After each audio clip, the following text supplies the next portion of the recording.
Ladies live, and gentlemen, pal. We're live, pal. Ladies and gentlemen, boys and girls, children of all ages, welcome to the show of the people, by the people, for the people. But we have someone who is elite in this room today. Ladies and gentlemen, as always, it is a pleasure, an honor, a privilege to have the world famous wrestling commentator and Twitch Master Extreme, the vet, has entered the chat. Jamie, how are you today, sir? Oh, hello, fellas. I'm doing well. I couldn't miss this opportunity to say hello to you. And who is you? I'm talking to John Enright and Chris Ames. Chris Ames, we've been working a lot more recently ever since we got a show added to the schedule. And, you know, if I got to sit around and wait for them to finish up, I might as well hop on, is how I felt. So I'm a part of the wreckage.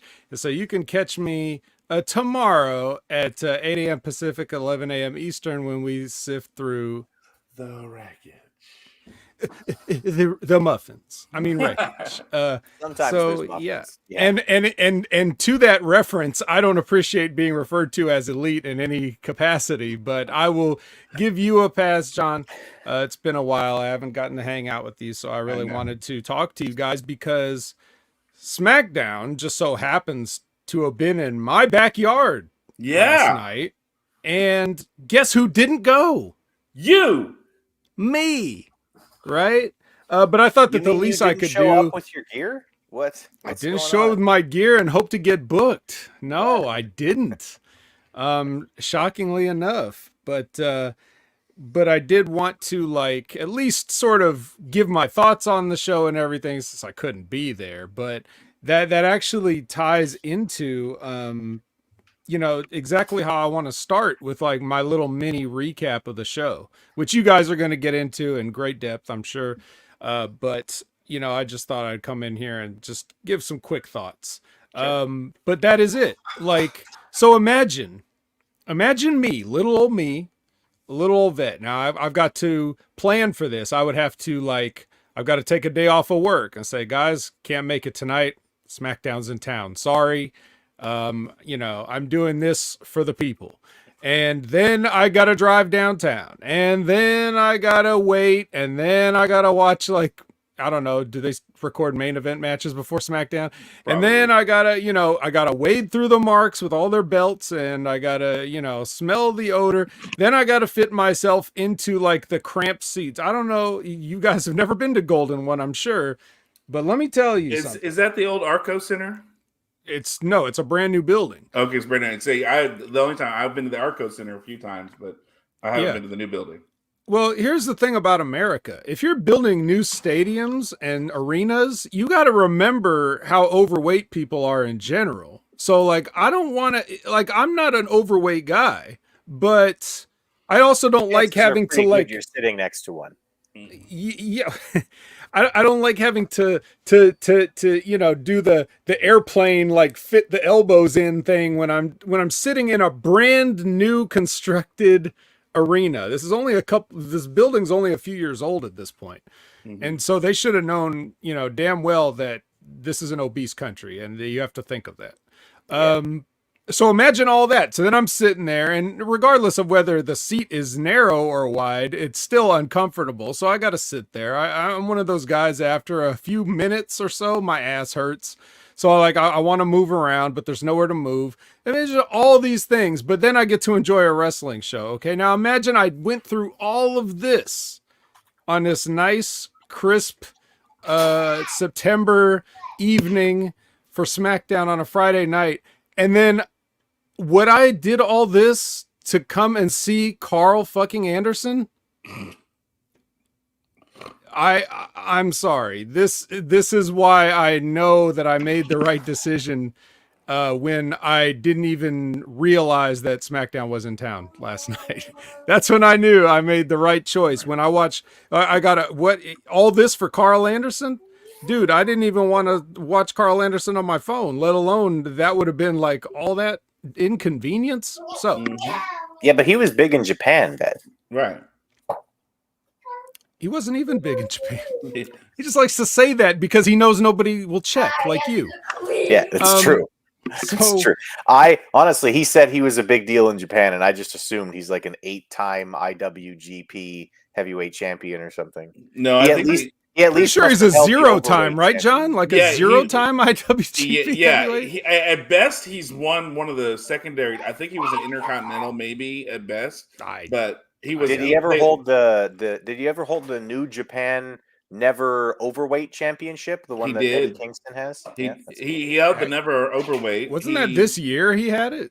He did, and he had one of the secondary belts before, and then him and Luke Gallows, had the heavyweight tag belts, and that was their claim to fame. And walking around like it was a big old dick swinging it around. It was basically exactly. I mean, in like Japan, an average dick is a pretty big dick to swing. I hear. So just we all hear. I heard. Here. But it's much like what they do now. They were lackeys for AJ Styles and are of no real consequence. And that's exactly what they do today. So nothing has changed in the past 10 years or so. So yeah, imagine leaving your house to see that. That's not a great start to the program. And then we've got, oh, by the way, I'll just touch on this, Chris, since you threw it out there. The open weight championship is not that bad of an idea. I think the reason why they have a New Japan Strong open weight championship, of which Eddie Kingston is the holder, is because they don't have a roster big enough to differentiate weight classes.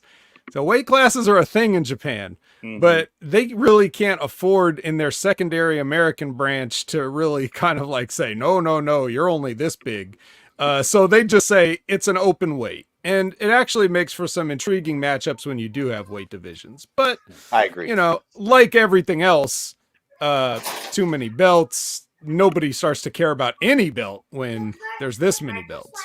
Yeah. Not like the belts floating around the Golden One Center, but like even just the ones that are supposed to be officially recognized. So, speaking of what people are wearing, what was Lashley wearing? Like, what did he call that particular?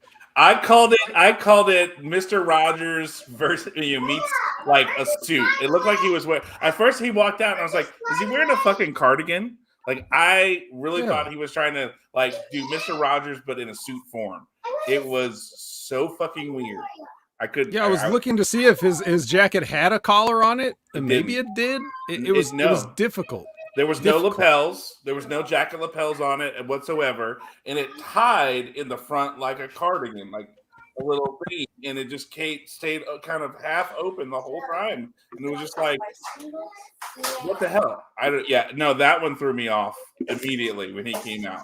Basically, what happened was WWE had this whole budget set out for the next couple of years for maximum male models, but now that they're gone, they had to use the super lame shit that they had, packed away for them. So they were just like, "Hey, Bobby, you want to wear this?" And he was like, "Fuck it. If anybody makes fun of me, I know I can kick their ass." So he just threw it on. Well, not me, Bobby. You're out of town by now, so I'm safe. I'm in the free and clear. But anyway, so okay, now take that whole spiel I said earlier about Carl Anderson, and then just scrub his name out and replace that with Cameron Grimes. Right. It's the same exact story. Imagine leaving your house and getting Cameron Grimes as your reward for the ticket, the parking, if you want to buy a $12 soda or any of those things like that, and then you get Cameron Grimes. Got to the moon. To the moon. Hey, he made TV. He made it to TV. He barely. He got the jobber entrance. Did you notice that? Yeah, I did. Yeah, we don't need. No, screw that. Screw that entrance where you say your catchphrase. No, we're not doing that. We're not playing the song. Nothing. We're just coming up on you in the ring as a jobber. So there you go. Imagine leaving your house for that. They had a nice match. Ray and Santos did. I thought they had a nice little match. Of course, I don't like anything about the build of this or what they've been doing lately. It's all been missed opportunities as far as I'm concerned. Especially and the stuff they did do didn't make sense. Like, where was the rest of the LWO? Because they only came out to get beat up by the Street Profits. But why wouldn't they want to be there? Why wouldn't that have added to the drama of the match? The whole crew is around the ring, like supporting both people and telling that story. But instead, it's like when they rush out to save them from the Profits, it's like, what were you guys doing the whole time? I thought they just weren't there. And then when they came out, I was like, so you were there. Yeah. They just wanted to show that cool spot of the one dude, DJZ, getting run over as he tried to come to the ring. That was awesome. By Bobby Lashley, yeah. That's what it was. Poof! Dead I like how Bobby likes him now. Like, just they did one thing and he's like, there it is. Right. I knew you could beat up a guy, which, as you know, Chris, because we do the wreckage every week, they should be fired immediately. For running this out was there. Not a sanctioned wrestling match. No. I guarantee you that Triple H was fearing for his life backstage as this was happening. Yeah. Yep. Yeah, and especially think how Zelina felt. You know? Right. And especially because we didn't know if Ray and Santos were going to share a moment of respect after that match. So they took that away from us too. How dare they? Like, oh my gosh. This is and awful. Not only did they take that away from us, security actually held a wrestler back and didn't let Dragon Lee come and help. Of all people. Hey, who is this fan with a luchador mask trying to hop the rail? Get him. Yeah. It's so dumb. This is the worst thing I've ever seen. Like, really, this, all right. Anyway, so there's that. Here's a pro. I'll give him a pro for this as we get Charles the Hammer Evans in the house. What's up, Charles the Hammer Evans? So they acknowledge Jade Cargill. Yeah. As Jade Cargill. They made it seem like, hey, look who we signed. It's Jade Cargill. They're not going to change her name and call her like Cade Jargill or something like that and re-debut her in NXT and make you with a whole different gimmick and look and everything else and try to make you forget that she ever existed before because what you did before you got here doesn't matter. No. What is Wade Argyle doing in the Impact Zone? Yes, no, they made it. This is what they should always do. And this is why it's always been a fallacy that the WWE has tried to own people and then say they're independent contractors when it comes to, tax purposes or any other things and benefits and things like that. Like, no, they're independent contractors. We own you though. And everything about you. So, and we're going to change this and that, rather than build the business and say, yes, it does matter what you got here. What you did before you got here. Otherwise, why would we want you? Yeah. Why would we sign you? You were a standout, college athlete. You were a standout pro athlete. You were an athlete for a rival company. Why wouldn't you want to celebrate all these things and bring them in as those people? When you sign a former NFL player and then you Google Baron Corbin, you're not going to find any NFL players named Baron Corbin. It's just going to redirect you to his real name, and it's going to further shatter the illusion that professional wrestling is not quite on the up and up, which we'd really like to play along with that. It makes it fun for everyone. And then I guess this is a question for you then, because, I understand sometimes we get on to gears, but let's say Baron Corbin. I didn't know anything about him until he came to WWE, and they were like, "Oh, he was in." So when it's someone like that, is that better than someone like, say, Jade Cargill? Like, she comes in and you keep that name, Daniel Bryan, and we changed his name from Bryan Danielson and all that. But yet when AJ Styles came, we kept that name. We kept Carl Anderson. We kept Luke Gallows. Even though Luke has been like 5 different things in WWE. At what determination do you go, okay, this person's going to keep their name versus we need a new name for this person?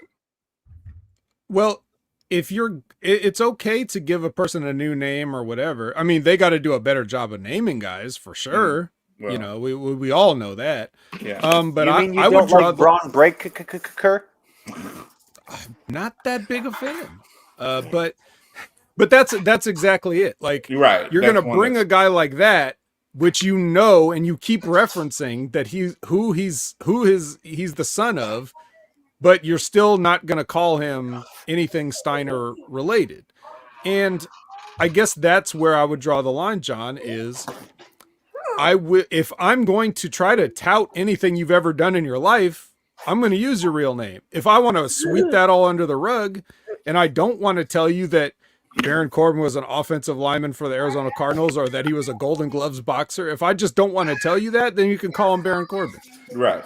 But if you're going to talk about things that he's done, like he's supposed to be somebody, I'm going to use the name that, I would use his real name and make a star out of that. I mean, that's what the number one, I think, complaint of wrestling pundits, whether they have experience in the business or not, is they say, why should I care about this new person? Now, when I was a kid and just a fan, I was just excited that somebody new came around because new is exciting. But apparently all these jaded people need to be told an entire backstory to even care, which I also kind of understand. So when you've got a built-in backstory of saying why I should care about this person, I mean, you could use it if you want, and then people can Google him and be like, oh, they were somebody, or, oh, they, whatever it is. But that's why I would say that. But I like that they brought in Jade Cargill with the treatment of, hey, look who we got. It's Jade Cargill. I did like that. And hopefully that can go forward with the new ownership and everything. We can look at things the way a real company would if they were doing real things. Yeah. And I even think Corey Graves said this is a game changer when referencing to her. It was, used to sometimes you'd hear people get shit on because they were coming from somebody else. Whereas with this now, it's like we're making this a big deal. They talked about that's right, Sting. This is what it's like to be inside a sold-out WrestleMania. Oh God. Yeah. Well, there was that, but it's that they talked about the references of, hey, look how much hit we got on our social media because of this signing and things like that. It's interesting to me because there was talk of there were some copyrights for a name change for Jade, and it would assume Jade Cargill because it was like Jadith, whatever, or something along those lines. But it makes more sense, honestly, to maintain that because she's already established a brand and continuing forward. I guess that's the question is it really becomes like, why wouldn't you have made Braun Breaker just call him by his name with the Steiner last name? Because even if you wanted to name him something other than exactly what his name is, like Braun Steiner.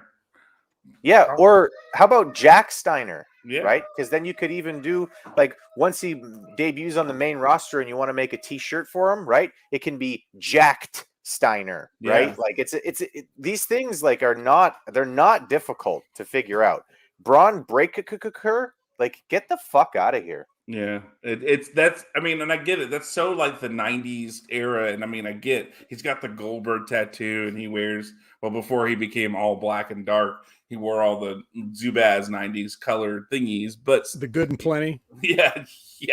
But still it's you gotta in that the kind of the thing is, as wrestling fans, we love the legacy aspect of these things, don't we? The Usos, so. I think so. Like, hey, look, we're all that kind of thing. And again, like the Rock's daughter not being referenced as that. There's no, anything along those lines.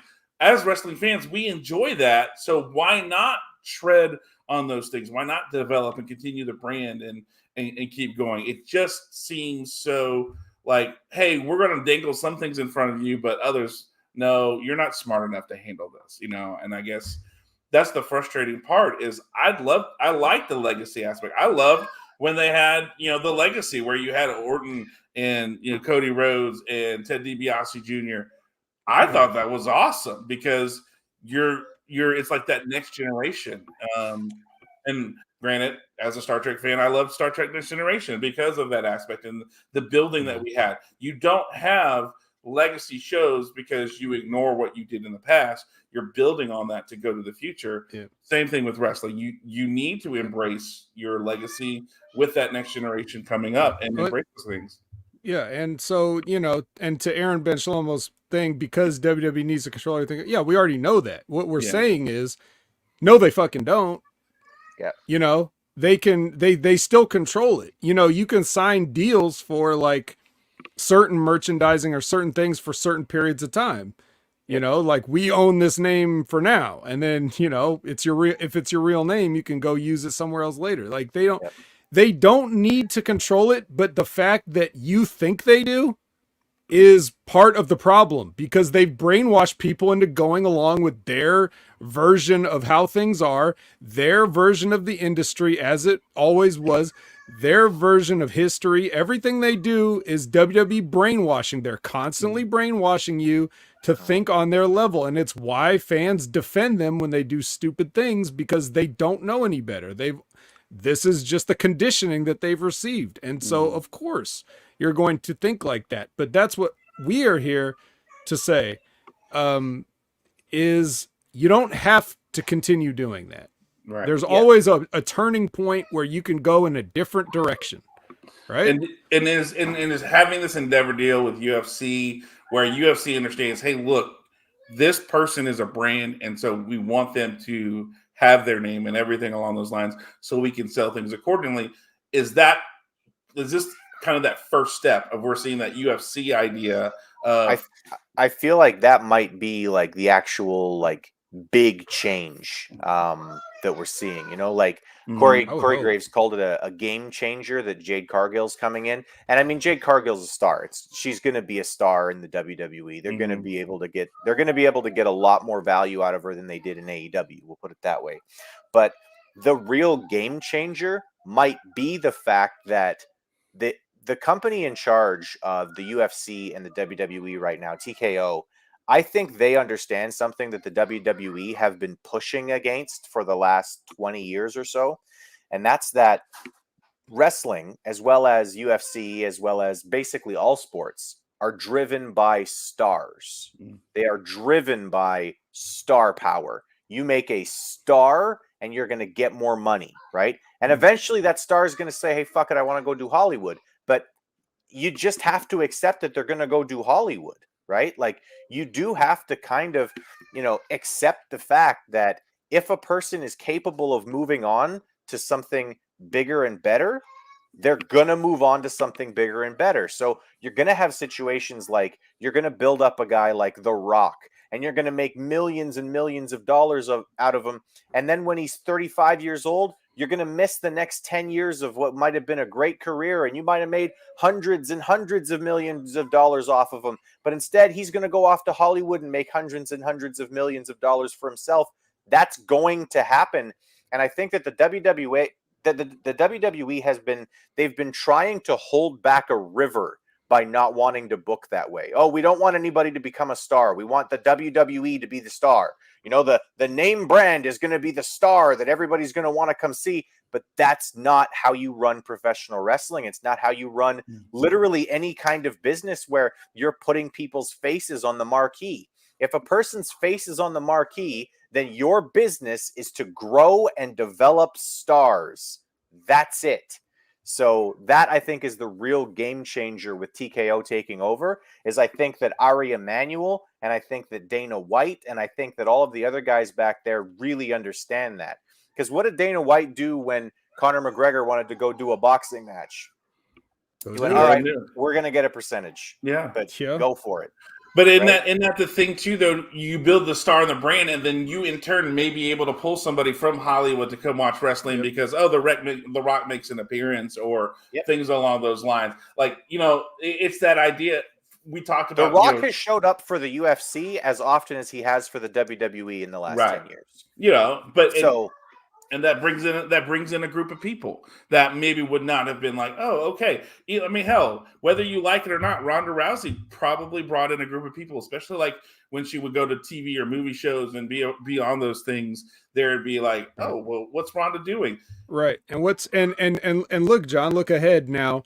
Skipping ahead, what has happened? The narrative has become that she didn't get over to whatever degree, which that's a lot of things that you hear when you say people couldn't get over. It's like, it's the WWE's job. If they sign somebody and pay them, it's their job to, again, to be the carny huckster that makes us think that we can knock over those heavy ass bottles with a softball. Right. That's your job. You make me buy into these people, whether they're good or not, whether the product is faulty or not.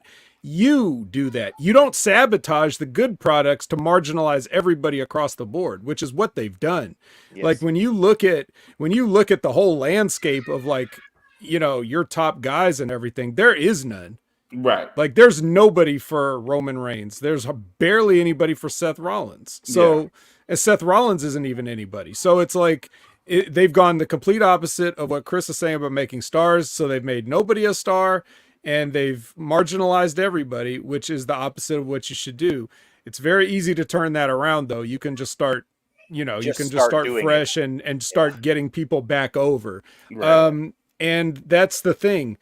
As far as anything else outside of wrestling, it's a win-win if you promote and coexist with everything else on the planet. If someone goes into another endeavor after WWE, no pun intended, if they go into movies or other facets of entertainment or other things, you can say, hey, look, that's one of ours. He did this and we are partially responsible, and you get to take a little bit of credit, but it's, how big a douchebag you want to be about taking that credit is up to you. However, if they wash out or whatever, you're like, well, we didn't want them anyway. Like it doesn't affect you too badly one way or the other, because if they're not going to be there, they can either reflect well on you and credit you as a launching pad, or you can just say, well, this is why they didn't stay here, because we saw this coming. There's no, you don't get any on you. But anyway, that's a very deep conversation of which, you guys can talk more about that, more in depth on that. I just wanted to say that I caught it and I wanted to point that out. Now let's go back to what are they wearing as Charlotte comes out. Holy shit. What in the world was this as Jimmy T joins us? Yay! I heard you were going to be Jimmy T. 27 minutes late. No, I was waiting for fucking 10 minutes. 24. He was 24. Okay. No, but forget that anyway. 24 minutes late. This guy sends us a text. This guy sends us a text to begin the show, and he's like, "Oh yeah, I'm going to be no more than 15 minutes late, boys." And I said to him, I was like, "If you're only 15 minutes late, I'll eat my fucking hat, Jimmy." Here he is, 27 minutes later. What a load of shit. Anyway, doesn't matter. No, it's funny? Not a load of shit. Look. Okay, fine. Look, you're gonna make me pull up. Look, I'm gonna share my screen. I'm gonna pull up the text right here and show. Do not even go. Oh yeah, no. Here we are. All right. Here we go. Hey, Barry. Right here. Look at this guy. I'll be running more than 15 minutes late. If you're only 15 minutes late, I'll eat my hat. Haha, remember those words, John, because someone's eating Capello today. And I said, which means hat in Greek. Yeah, hey, I'm the host of the show, not a secretary. Apparently I am a fucking secretary now, Jimmy. Thanks a lot. Well, you brought it up. But anyway, I just wanted to point out, no shit, Vet. I was going to ask you if you'd come on to the Smack Attack earlier when we were texting. And I'm thinking, nah, he's not going to want to jump on. And then boom, here you are. I'm like, I knew it. I had a feeling you were going to be on. I don't know why. Well, like I said, like I told the boys, this this was in my hometown, so I kind of wanted to talk about it a little bit.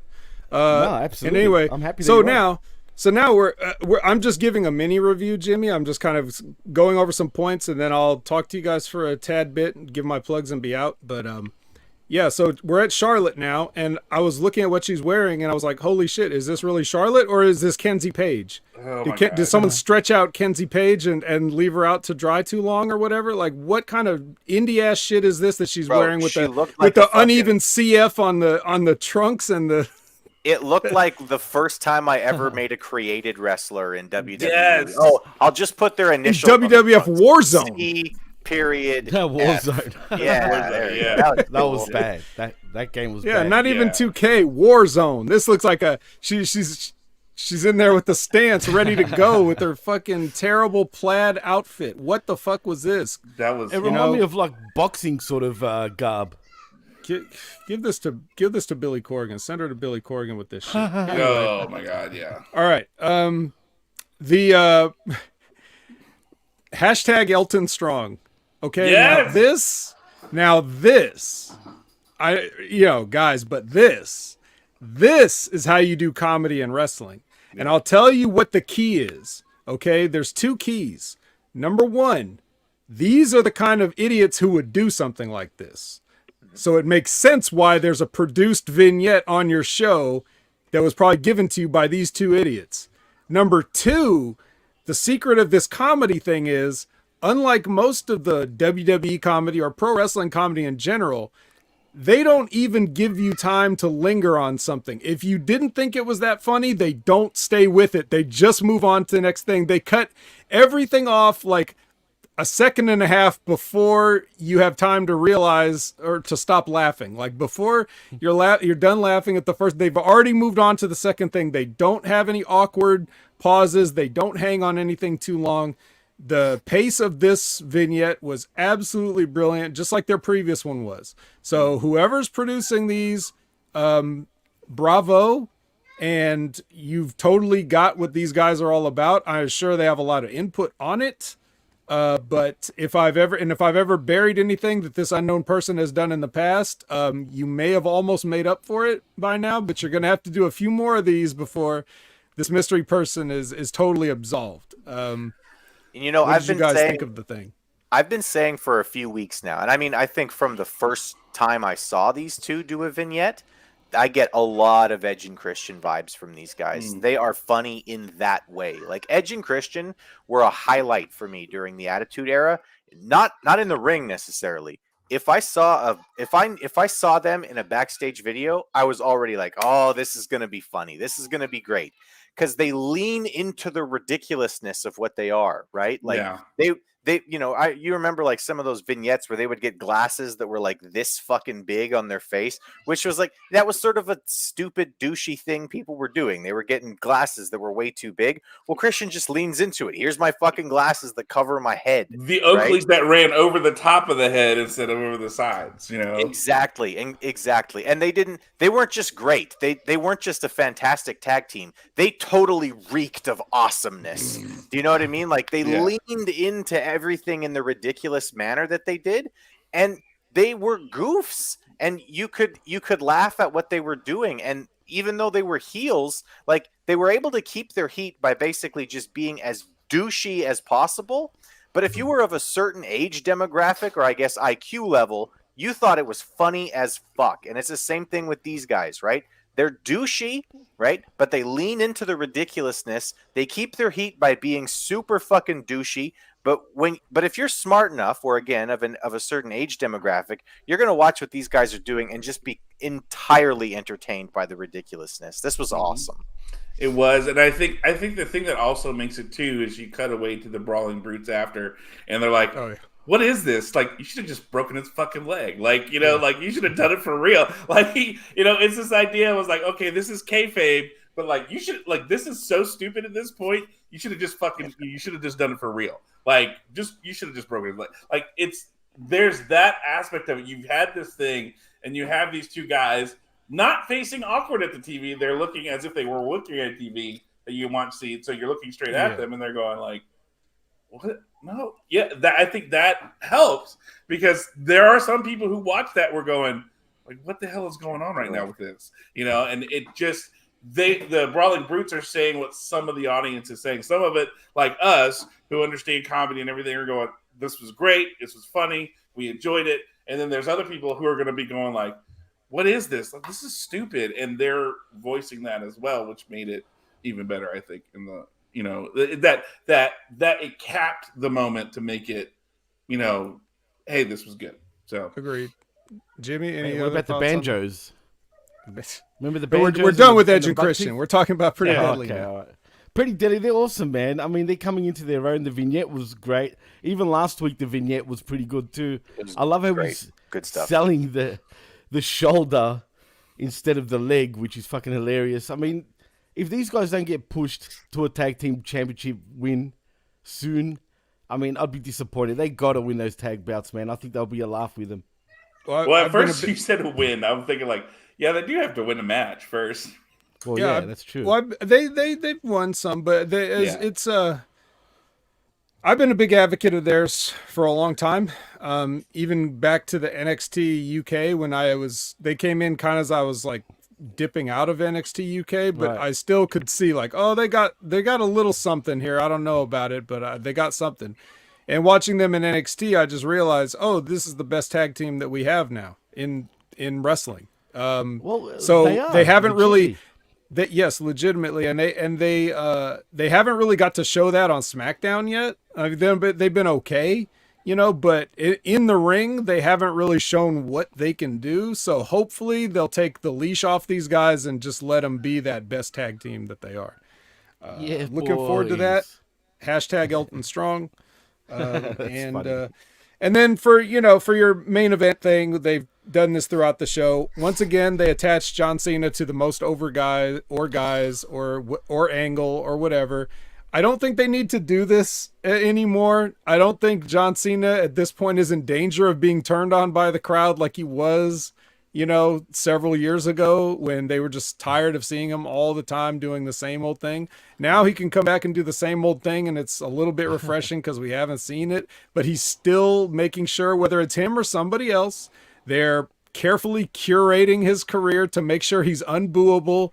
And so there you go with him and the Usos, and there you go with LA Knight with the big pop and everything. So it's just more John Cena doing what he does. There are no accidents. Everything he does is calculated down to the 50th decimal point of how to not get booed. And I think he's had to stop worrying about this for like a few years now. I don't think it should be a concern of his. I think he should just relax with all this. But he landed, and he just made it at the end of the show. Remember, like his travel schedule was so jacked up that we had to know when he arrived, and then he pulled in, to SmackDown. Good thing they had such a such a cool looking sports car available at Mustang or whatever it was. Oh, well, no, I will look. I will say this though. When I went to Gulf Shores this summer with my son, we did the whole budget where they give you a car, like you just take it's like the rental roulette, and you show up and you get kind of whatever car they have. We happened to get a convertible silver Mustang for our car that weekend, and I mean, people and it was fine. Yeah, so they have some of these. You pay a premium a lot of times, and then I'm sure that rental car was not from like Hertz or whatever. It was probably some. But there is some realism in wrestling. Then John Cena can show up in a Mustang, and it's all good. A convertible Mustang. Yeah, in his full gear and everything. Right, yes. Right. Yeah. Well, I assume that's how he would sit on a plane, right? He's got the hat on. Oh yeah. Because we know he flies commercial, right? I mean, he's flying commercial, so of course he's got to fly in his shorts with his knee pads. It's just more comfortable that way. Like again, it's plain seat, golden one seat. Same difference. You got to be as comfortable as you can if you're gonna go through this. Especially if you're late and you got to get to the arena. That's one less thing you have to do. Right. So. And I like how they insinuate that it's the bloodline could control whether the flight came in on time or whatever. Right. So yeah. So it must have all been after he touched down where sir, we lost your reservation. And then John Cena goes into the Jerry Seinfeld thing, because if there's anything we know, it's that, most of his creative has probably come from Brian Gewirtz, which is, where half of Edge and Christian stuff came from. And we all know that Brian Gewirtz is a big pop culture guy. Yeah. So overall, I give this show a meh out of 10.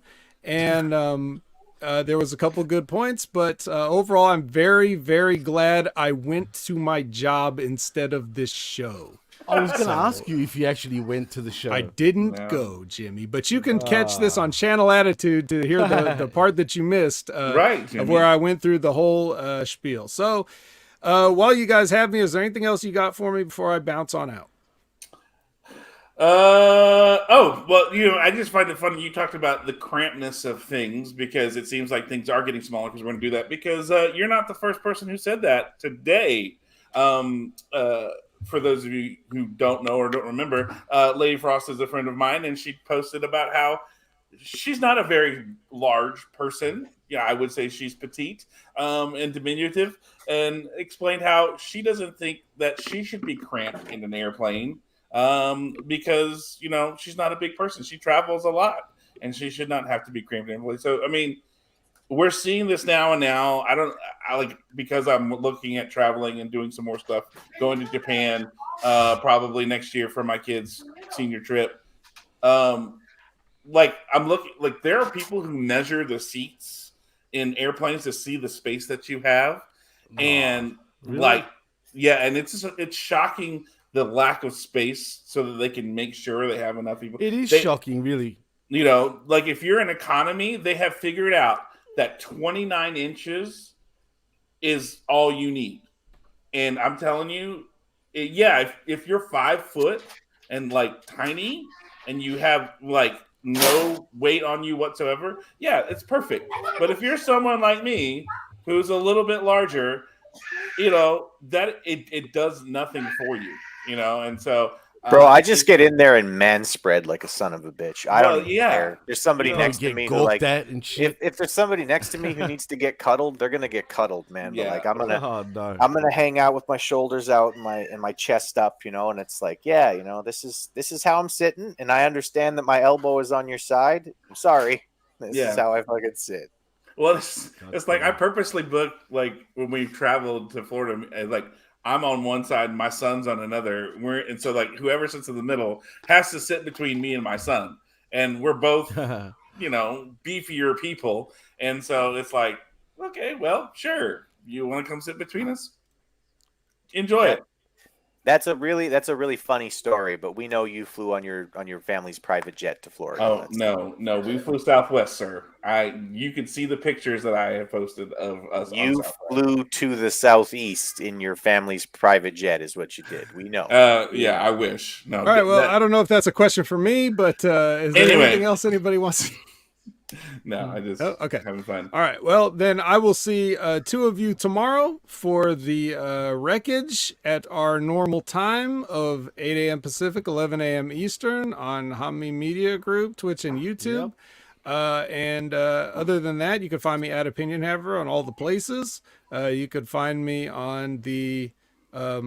you will find me on Monday nights for the Impact Attack with Brandon. That's 6:30 p.m. Pacific, 9:30 p.m. Eastern, right smack dab in the middle of football and wrestling. Just ignore all that and come and listen to us talk about Impact. It's way better. Mm-hmm. And then, of course, every Wednesday at 8 a.m. Pacific, 11 a.m. Eastern with Big Ray Hernandez for the Next Level Wrestling Review. This week we'll be talking about, of course, No Mercy. And whatever episode it is, it's getting increasingly and exceedingly harder to talk about this product. You guys going to slug it out this time, or just might? Might. Yeah, that was awkward, man. I'm not going to lie. So, yes, if you don't know what they're talking about, channelattitude.com, where for only $5 a month, you can get everything we've ever done and everything we're doing now. It's totally worth your time. With that, because it might end. Yes, I will see everyone. Oh wait, later. What do you? I haven't been on your Twitch in a while. Like, what are you playing right now? Right now it's about to be October, so there's gonna be a parade of spooky games. So whatever they are, you'll just have to tune in and see what they might be. I'm not sure. I don't have anything set in stone, but of course, at the end of October, Spider-Man 2 comes out, and so does RoboCop Rogue City. So man, it's gonna be that should carry me through to the end of the year. Sweet. Does RoboCop look actually pretty good? I haven't actually looked into it yet. I don't care. I'm playing it. I don't know if it looks good or not. It's got RoboCop. I'm playing it. So have you done Mortal Kombat 1? Once. Yes. Yeah, well, I played through the story mode of Mortal Kombat 1, and so that's also it's probably still in my archives if you cared. It hasn't got erased yet. But yes. So I will see everybody later. Goodbye and good night. Bang. Bye. Okay. Well, I mean, the vet. There he is. The vet. Especially when SmackDown's in his town, you have to have him on to at least give his opinion of it. No shit, man. We're texting each other earlier, right? And I was going to say to him, hey, you know what? What are you doing? You want to join us on the Smack Attack? Because he was already texting me. He already said, hey. I love how we have our very own AJ Styles who leaves early being the vet, and then we have our very own John Cena, Jim, who shows up whenever the fuck he feels like it. Me. Yeah, that's great. He texted me last night, and he's like, hey, I want to be on the show. I was like, okay, I'll send you the link. I was like, he no-sold me the prick. Yeah. He likes me better than you. Anyway. Well, gentlemen, now that we can officially start the show, is there anything we want to talk about not SmackDown related? Is there anything, or do we want to go to SmackDown and do our regular bullshit after SmackDown? What do you want to do? Well, I just want to. Well, I guess we can point it out when we do talk SmackDown. But I was gonna just point out how WWE bragged about Jade Cargill signing, right? Yeah, we already talked about it, Jimmy. Oh well, sorry. I didn't talk about it, but I like the fact that they were bragging about it. Yeah, Jimmy, we had about a 20-minute conversation about that. Like, legit. Like, Todd, by the way, it's Jim T for tonight because, like Jim Uso, so I'm Jim T, Sir Jim T, Esquire. okay. Just for the record. Anyway, so how about this? Let's just talk SmackDown since we've kind of already gotten the vet's opinion. We can get ours, and then we can go from there and get going. So last night, SmackDown emanated from Sacramento at the Golden One Arena. And you know, the big thing of the night was John Cena gonna make it? Oh my god. That's so dumb though, too. I mean, is he gonna make it? Is he? You know, I get what you're trying to do. You're trying to build suspense because let's be honest, last week it was basically what happened this week at the end of the show was supposed to happen last week, right? But because of, you know, COVID and situations, it didn't. So we kind of pushed it to a week. And so how do we make it more interesting? Well, we don't know if like he's gonna make it. But anyway, we had the start of the show be Jimmy Uso playing with Solo Sikoa and Paul Heyman. Jimmy Uso. Well, he's Jimmy Uso. So they come out and we have an opening segment where Paul Heyman is getting booed and he's like, "Oh wait, what? You're booing me? Oh my god!" And he does his spiel, and then Jimmy holds his hand out like Roman does for the mic and goes, "I want my microphone." And Heyman has this kind of annoyed look, and Jimmy does his thing. And the whole time is interesting because I love watching Paul Heyman because when he's not on the microphone, the dude knows how to continue to make a story interesting with the facials and his reaction. And so this whole idea of Jimmy saying what he wants to say and Paul's just going like, "What? What the fuck are you doing?" It's great. And Solo no selling things just as he does. And they showed them attacking AJ Styles and John Cena last week. And you mean there was a recap? Yeah, there was a recap like within the first 5 minutes of the show, like not even. Yeah. And so then Carl Anderson comes out as the vet says.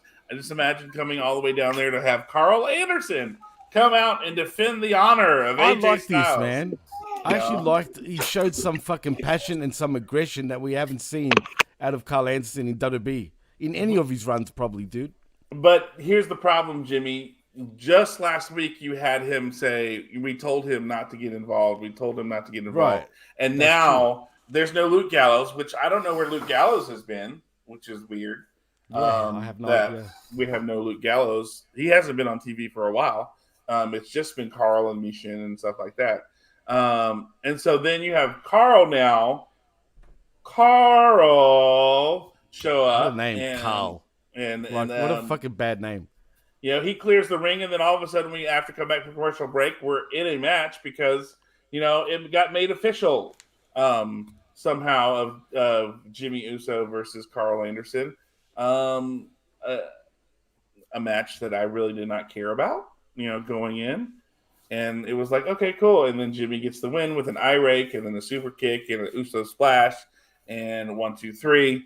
And Jimmy acting like he just won. Like Jimmy right now is the epitome of that meme of the guy who gets like 5th place and they show him like grabbing the medal and like flipping everybody off and just like Jimmy is He's lost that the plot, man. He's the epitome of that meme, and that's the whole thing about it. It's hilarious though in a way. And as he's going back up the ramp, you know, this is where was so funny.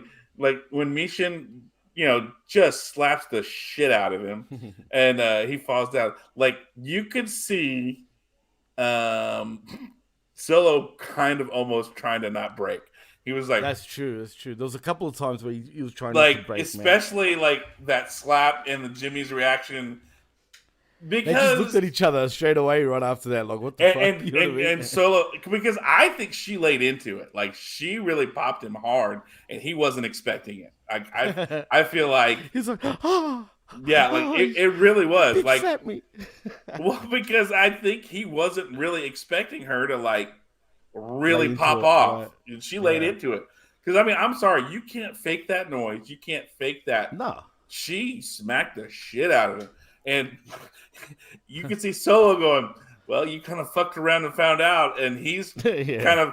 You see his face. He goes.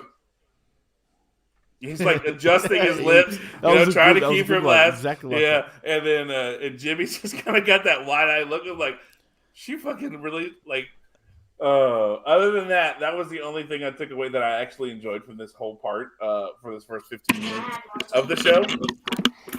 Was there anything you guys liked from this moment of the show in the first 15 minutes? Oh, it was exceedingly boring. And I want to care about Carl Anderson. Like I got to tell you, like when they first signed Anderson and Gallows from New Japan, when they first came in as a tag team and they rushed the ring and they were in street clothes and everything, I legit thought like, oh man, like now that they've got like a bunch of guys from New Japan, they could really have like an almost NWO-esque run here with these guys, and they could really make some money, based on the idea of an invasion, even if you call them the club, even if you can't use the terms or whatever from New Japan, you've got all this talent from New Japan here now. Everybody knows they're from New Japan. New Japan's big enough that they have like some identity, right? And then they just peak too when they got and then they just absolutely dropped the ball. It was like no, fuck these guys. These guys are just jobbers. And it's really frustrating, man. It's frustrating. It's still frustrating, to be honest with you. But at this point, this is what Carl Anderson is in WWE. He's there to take a pin for and on behalf of AJ Styles when AJ's opponent needs to get the win, but AJ doesn't feel like doing the job. Yeah. Which is a shame, though, in my opinion, man. I know a lot of people think, Gallows and Anderson are just a couple of goofballs, and I get that, right? But really, man, they could be so much better. I mean, think of Carl Anderson. I mean, is it just me? Does he look out of shape right now, man? I know. I mean, I've seen him. He's saggy. He's been way worse than he was last night. Yeah, I mean, think so. Oh, I know so. Let's put it this way: of the two, Jimmy still had to wear the shirt for a reason compared to Carl Anderson. Right, that's true. And Carl has looked way worse. Like, yeah, his abs aren't as defined as they had when they first got there. And his chest is kind of, I don't know. It's, I wouldn't say that. On the saggy side. But, like, if you looked at pictures of him in New Japan, shirt off and everything. He used to be a tank too, bro. I know, when he was on the juice in New Japan. He was a dad bod. He was, when he got to WWE, I mean, and he said this, like, that when he got to WWE, they put him on a workout plan, they put him on a meal plan. Yeah, he said this on podcasts and stuff. Like, WWE got him to where he needed to be physically for what he was going to do. And I mean, I didn't know that. Oh yeah, like he did. He really got locked in with nutrition and weights with WWE, and that was the biggest difference for him, so that he had that look and the abs and everything along those lines. So I'm trying to find a picture. There was one time in New Japan, more at the start of the Bullet Club run, where he looked jacked, dude. Good luck finding it. That's all I'm saying. But anyway, I'm looking. But anyway, I mean, this was a very poor opening segment for a show that you're trying to build intrigue and interest in, especially when you're a week away from Fastlane. You have a pay-per-view in a week, and you're trying to do something to get people on board. It didn't work for me. This wasn't it, pal, as they say. And so then after the slap, we're backstage with Kathy Kelly and Santos Escobar. And look, last night was a perfect example. If you ever wonder why WWE went with Santos Escobar over Andrade Idolo, look at their two backstage segments last night, and you will see a complete difference. Where you had Santos Escobar speaking in, pretty good English about what he wanted versus Andrade Idolo a juice. You have a problem with me. Slower, Well, John. You got to talk slower. I Yeah. will see you There we go. Saturday night. Right? That's the I one. know that's your gimmick, Chris, but like it was like I couldn't not hear you, Chris, doing Andrade and just sounding ridiculous and like a kindergartner. Yes. Yep. Well, thank you. Yes, I mean it is my gimmick, but I'm not one of these guys who like is freaky about other people using my finisher or whatever in the locker room. You go ahead and you use it, man. You lean into that as much as you want. It's awesome. To me, it's just more hilarity to go around about fucking Andrade and his English being hilariously bad still. And I mean, like, how do you still speak so slowly in English? Juice. But Do with a D, you not the J. have a problem with me? Why would you? Why you have problem with me? I'll see you Saturday.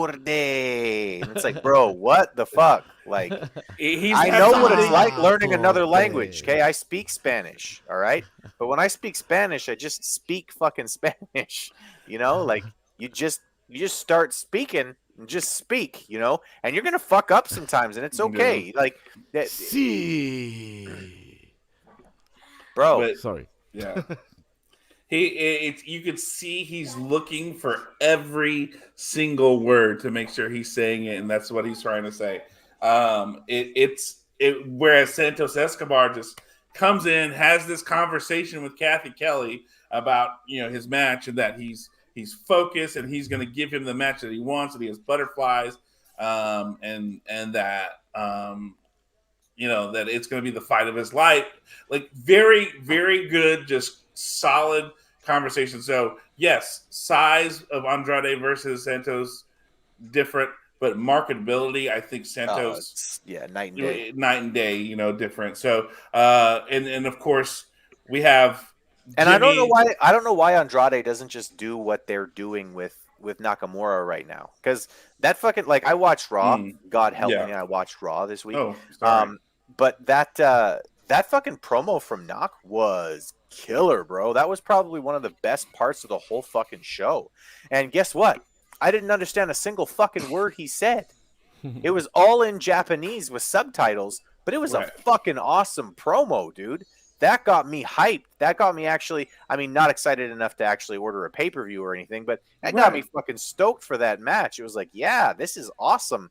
Why don't they just do that with Andrade, who is clearly charming, who is clearly threatening, who is clearly everything you want somebody to be when they're cutting a promo, but he just can't do it in English, bro, at all. Yeah. Just cut it in Spanish, subtitles. This is not, I mean, what the fuck was that show that was that big fucking hit from Korea there? The Squid Game, right?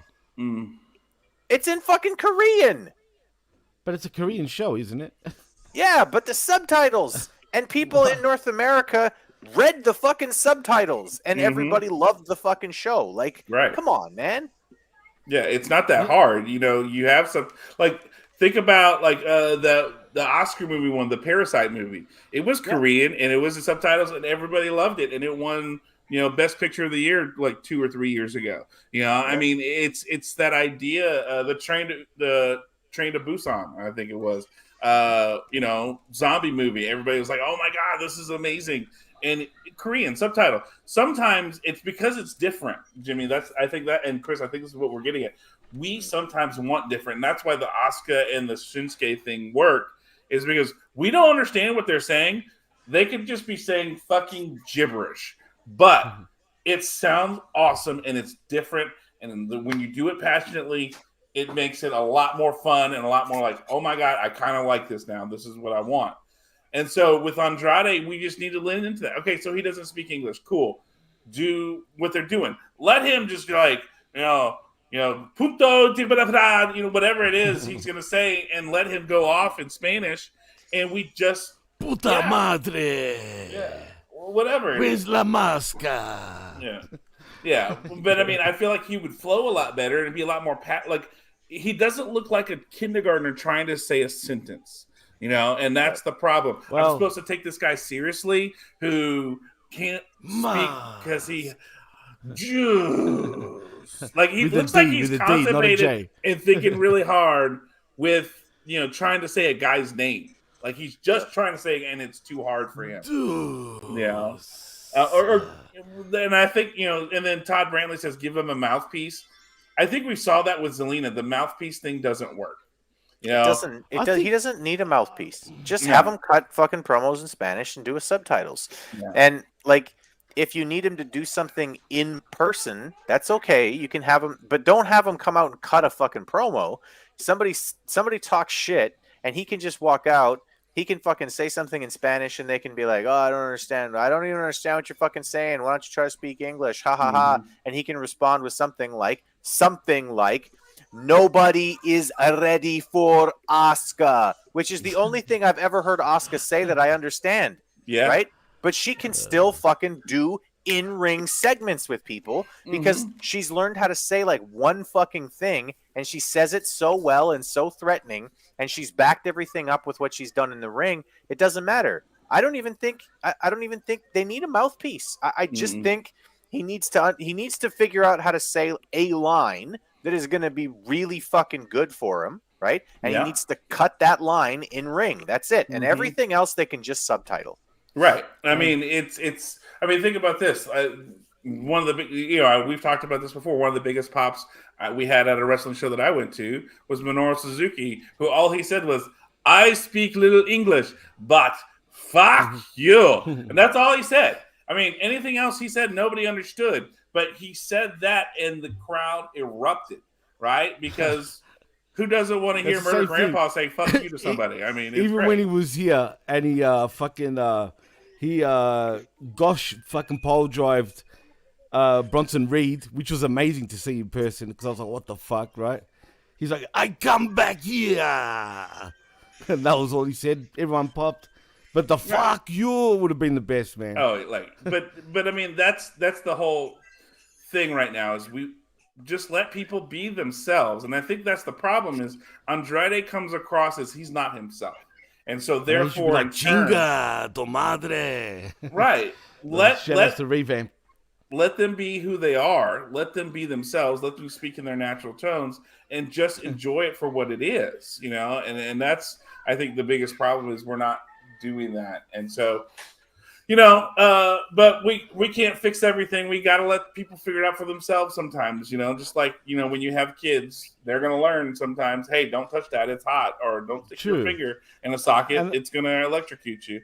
And he's got to stop stretching his words because it reminds you of Triple H. Well, it's just it's the way that he's doing, Jimmy, is why he's doing that is because he's trying to make sure he's saying the right word in English and he's thinking about the next word. So anyway, change his name to Enrique instead of Andrade. Enrico Suave. Look, you can't. Look, you have to admit the dude's a closer. He fucking had Charlotte for a minute. Not that I like Charlotte, but didn't they break up? I don't know. I don't care. But the fact that they were together, that's. That says something. Yeah, that's kind of weird, bro. That's weird. I don't know what he's. Yeah, charm. He looks flat asses, bro. I don't know. It's not. It's not me. He's like, hola, mami. Anyway. So after this backstage segment, we have Jimmy running roughshod, pushing employees, and Heyman grabs his phone and calls Roman.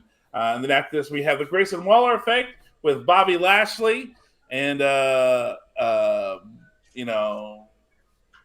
this was again. Oh my god! Hey, can I just say what the fuck was Lashley wearing? We kind of talked about that. That was fucking yuck. I called it a suit cardigan. A suit cardigan. And I said that basically the WWE had a budget for the maximum male models. And they just had like a bunch of really awful, stylish clothes that people in France would think are cool. But everybody else in the world realizes is fucking lame as shit. Shout outs to the Crab Cat Lab Rat. Crab Cat. Crab Cat.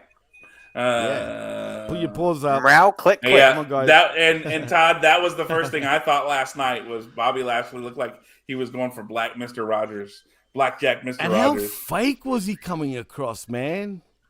Oh, well, but that's the thing, like, okay, here's what I want you to remember, Jimmy. They had him trying to be babyface and stuff. Media M5 with the comment of the night. Sorry, we just gotta highlight that. Yes. Boobies. Boobies. He is fake because he's, trying to portray this, got nice guy persona, but he's a heel and he's working the Street Profits heel, right? And I'm gonna say it now, John. Fuck this. He's going nowhere. This shit. They don't know what to do. I'm convinced.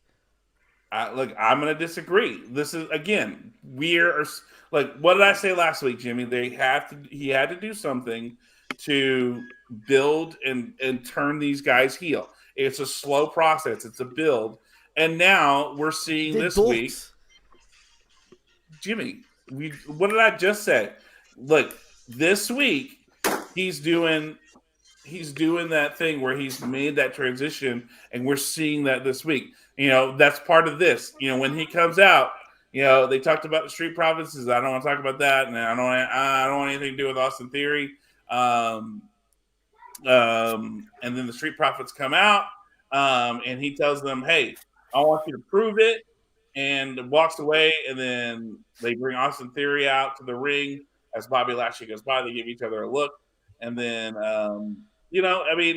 this whole thing was, all right, Bobby is trying to groom these guys, and to do that, he wants them to be healed. He wants them to get serious. This is what they're doing, and we're gonna. They come across as two lapdogs, right? That just want to impress their fucking daddy, pretty much, but they have to be told what to do, which is even worse.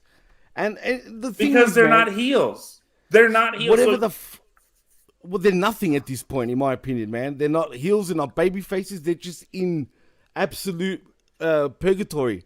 You know what right they now. scream to me? Listen, What's guys. that? Like I grew up in you know where I grew up. I grew up in the middle of nowhere, right? In the sticks. But like the town that I'm from has like 15,000 people, so it's not like there was nobody around. I had a group of friends that I hung out with, right? But like what the Street Profits basically remind me of is, that guy who's like in the gang, right? Like he's in a gang, right? But his parents have like a 401k and like drive a Lexus or whatever, right?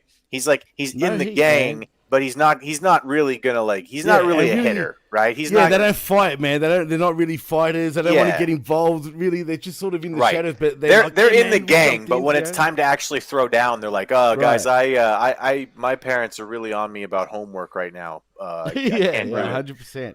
That's basically what the Street Profits are right now. They're like Papa Doc from the 8 Mile movie, right? It's like yeah, your parents have a real nice marriage, brother. You relax over there. That's basically what the Street Profits. That's basically how the Street Profits come off. It's true, and it's hurting them, man. I really do think. I know, John, you're trying to say they're trying to tell a story. What the fuck is this story, man?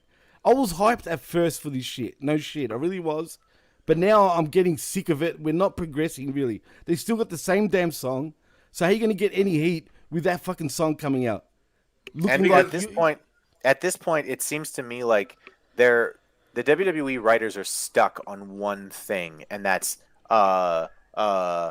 gang stuff. Hey, Sopranos was big, and then so was Sons of Anarchy. Those were really important shows. So everybody will be a gang, and the gangs will all be gangs, and then we'll have the gang leader will have his suit, and he'll be real nice looking, and then he'll have a gang, and then Roman will have his gang, and then the Judgment Day, and then that'll be a gang run by a woman. See, it's different. It's different because it's run by a woman. And if you notice, it's race segregated too, Chris. The gangs. Have you noticed that? It's starting to do that again too. Again. Like we already did that. We already had DOA versus Los Boricuas for absolutely fuck all. We are the nation of domination. Exactly. No, but really, they Hey, are. but They're they had, but segregating. they had, The gangs are but segregating. listen, hey, not the Nation, okay? Because the Nation also had Owen Hart, right? So And Crush. And Crush, too, And actually. Crush. Yeah. Yeah. No, But that's yeah, right. but it's true. When you break it down, man, you got a German group, or sorry, a Nazi group. Really, let's be honest. That's what they fucking are. All right. You've got your black crew with the Street Profits and Lashley. You don't What? have a right to call them Nazi. Only Chris does, because Chris's country recognizes Nazi soldiers in their government. That's right. We gave them a Oh. standing Oh ovation. yes, of you're all right. of all the fucking Yeah. Round of things. applause for that. So you don't Wait, get to call Imperium Nazi. Chris is the only one on this show. My bad. That's allowed to determine if someone's a Nazi or not, because his country recognizes and gives them a standing ovation. Also, because my grandfather was legitimately a Nazi, and my grandmother, who he married, was half Jewish. So I get to just spray in all fucking directions on that one, brother. I get to There you just go. go fucking all over the place. I don't Right. need. I get to just unload the fucking clip on that, man. Just brap everywhere. Just brap. Yeah. Anyway, Shit. but yeah, I mean, and I get it. I get what you're saying, Jimmy. But this is the problem. We either want long term storytelling or we blow our load too quick. You got to have that medium. And I really feel like we haven't gotten far enough along with this yet to be where it's stuck. I feel like there has been progress made since the beginning. They have been slowly brilling it along, but there has been progress every time. It's not like the same thing over and over and over again, where we I see don't know. 5 I matches beg to differ again. right now, man. Well, that's For because you're an me, idiot, and that's okay. Oh, jeez. All right. You don't understand storytelling. That's fine. You just That's want storytelling? to hit it. You want to hit it and Call quit me it, Jimmy. crazy, but is that really if that's storytelling? Yes, Jimmy. That's fucking lazy as shit, man. Jimmy. And I'm not even a storyteller. I'm just saying. One of the best movies of all time, Lord of the Rings trilogy, right? Minimum of Right. 3.5 hours for all those movies. Are you going to tell me they could have cut that down and made it better?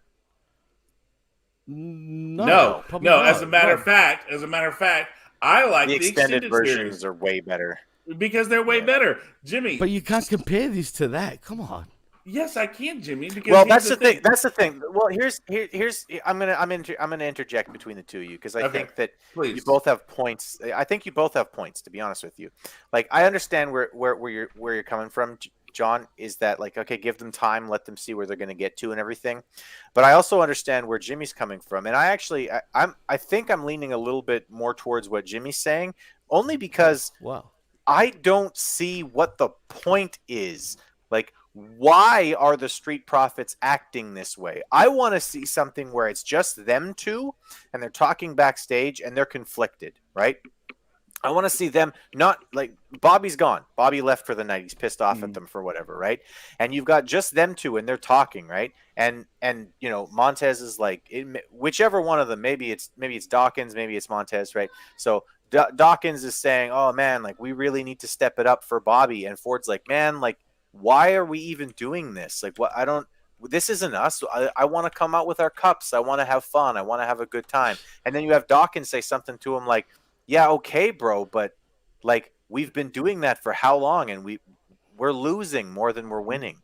Like, I want to see a conversation like that between the two of them to convince me why they're even bothering to follow Bobby in the first place. Right. Because I'll tell you right now, man.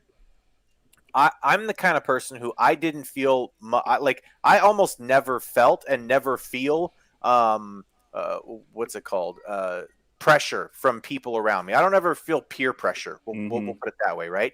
Like, I just never do, right? I've never drank alcohol. I've never done drugs. I've never had a puff of a cigarette. I've never done any of those things. Okay. Me too. And What? Both of you guys?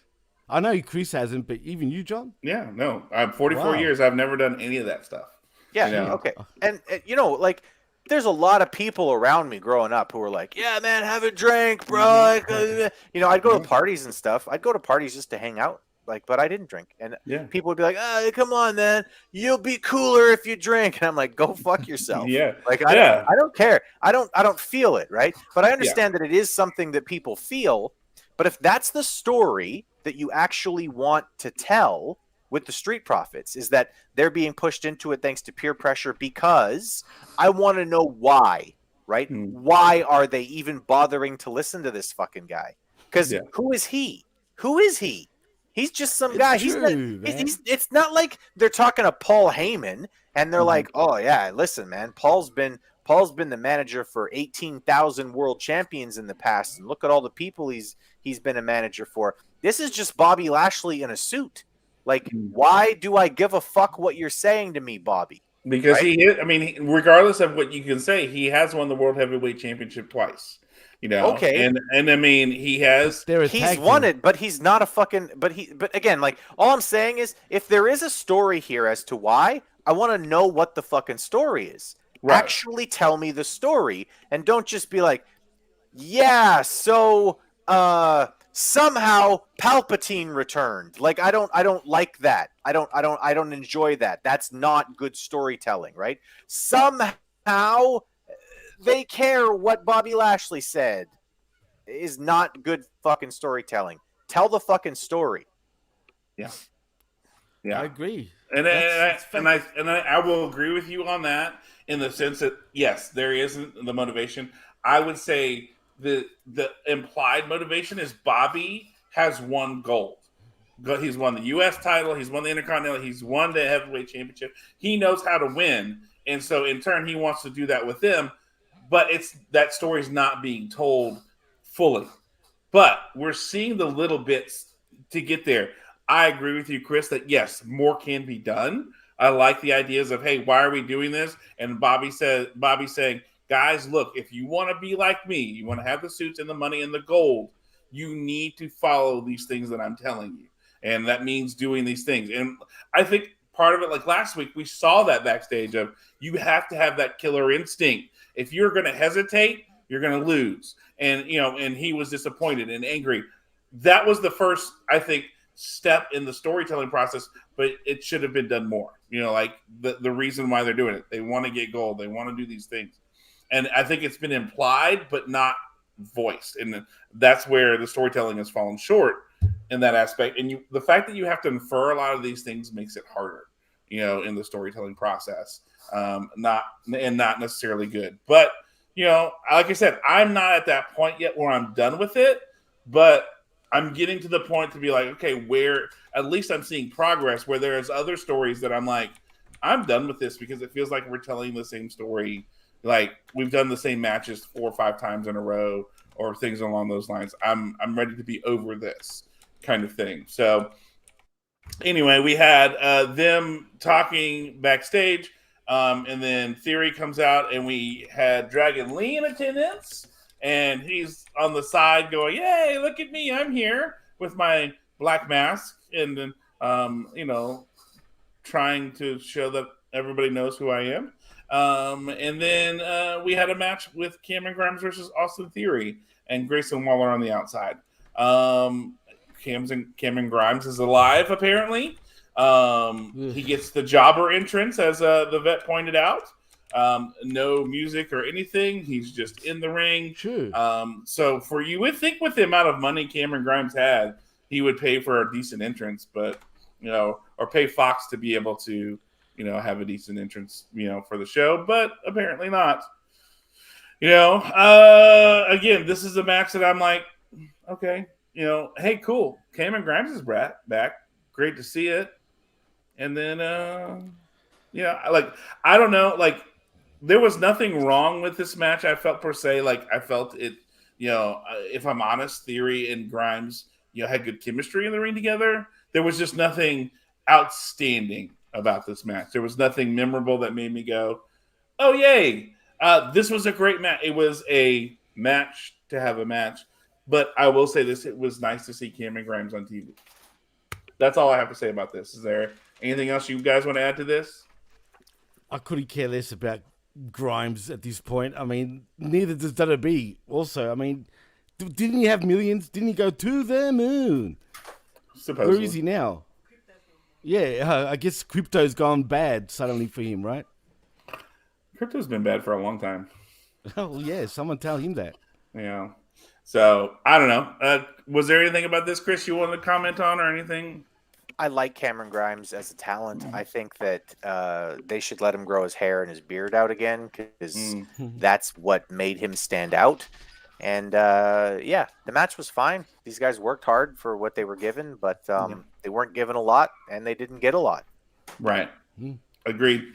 Okay, and then after this, with the Austin Theory win, and Austin walks towards Dragon Lee and kind of gives him a whatever, and they go backstage to Kayla, and she's with Rey Mysterio, and he asking about Escobar's comments from earlier, and that LWO is family, and he knows how hard Santos worked, and he grew up watching his dad.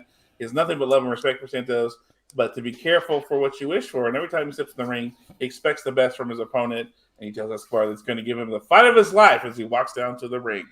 So we've built up this for a while. Like, I'm going to be honest, this was, part of the night has been spent the idea that, hey, this is a big match. We're making a big match feel.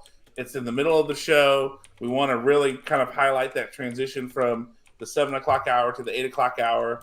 So let's do that with this match. This is our main event kind of match of the night. And then we have this United States Championship match of Rey Mysterio versus Santos Escobar. And, they played their greatest hits. I really, but I'm saying that in a positive way. I enjoyed this match. They did a very good job of telling a story and and putting on a match that was worthy in making this U.S. title seem significant. It didn't do anything to devalue the title, and the match was good in the long run, I think, for everything going on.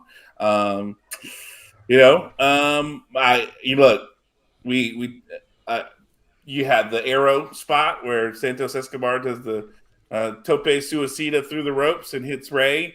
Look, anytime he does that, I'm always just scared because, man, that dude goes flat out and through the thing, and then he keeps it out of the ring.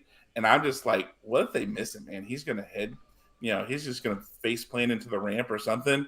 But he hits it every time. Rey Mysterio hits all of it. I mean, they do. Like, the thing about this match, they did just enough lucha to make it entertaining, but not too much to be like, what the fuck is this? No, this was a great TV match, actually, and it was definitely the match of the night. I was surprisingly into this match myself.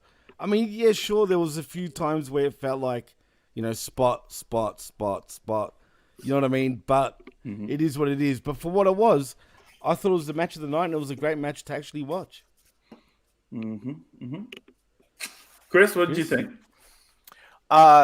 This match was more about the story that they were telling, and I really liked 100%. that. It wasn't about moves. It was that the story that they were telling was basically like, will Santos Escobar unleash the hunter? Basically, Right.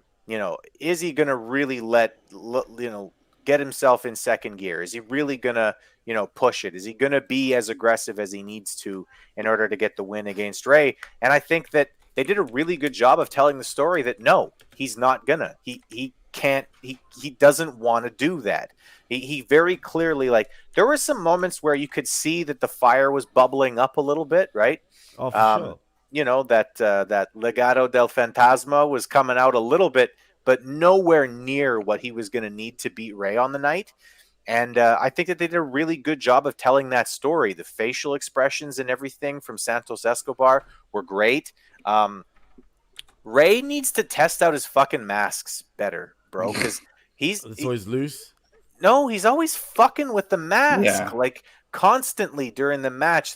He was up on the fucking ring post at one point, and like he had to like move it because it looked like he was choking him. And then at one point he was doing like a almost dead cell, but like he couldn't do the dead cell because while he was laying there for a dead cell, he's fiddling with his fucking mask. And it's like, dude, you got to fucking work it out before you use it. Like, make sure it's going to work.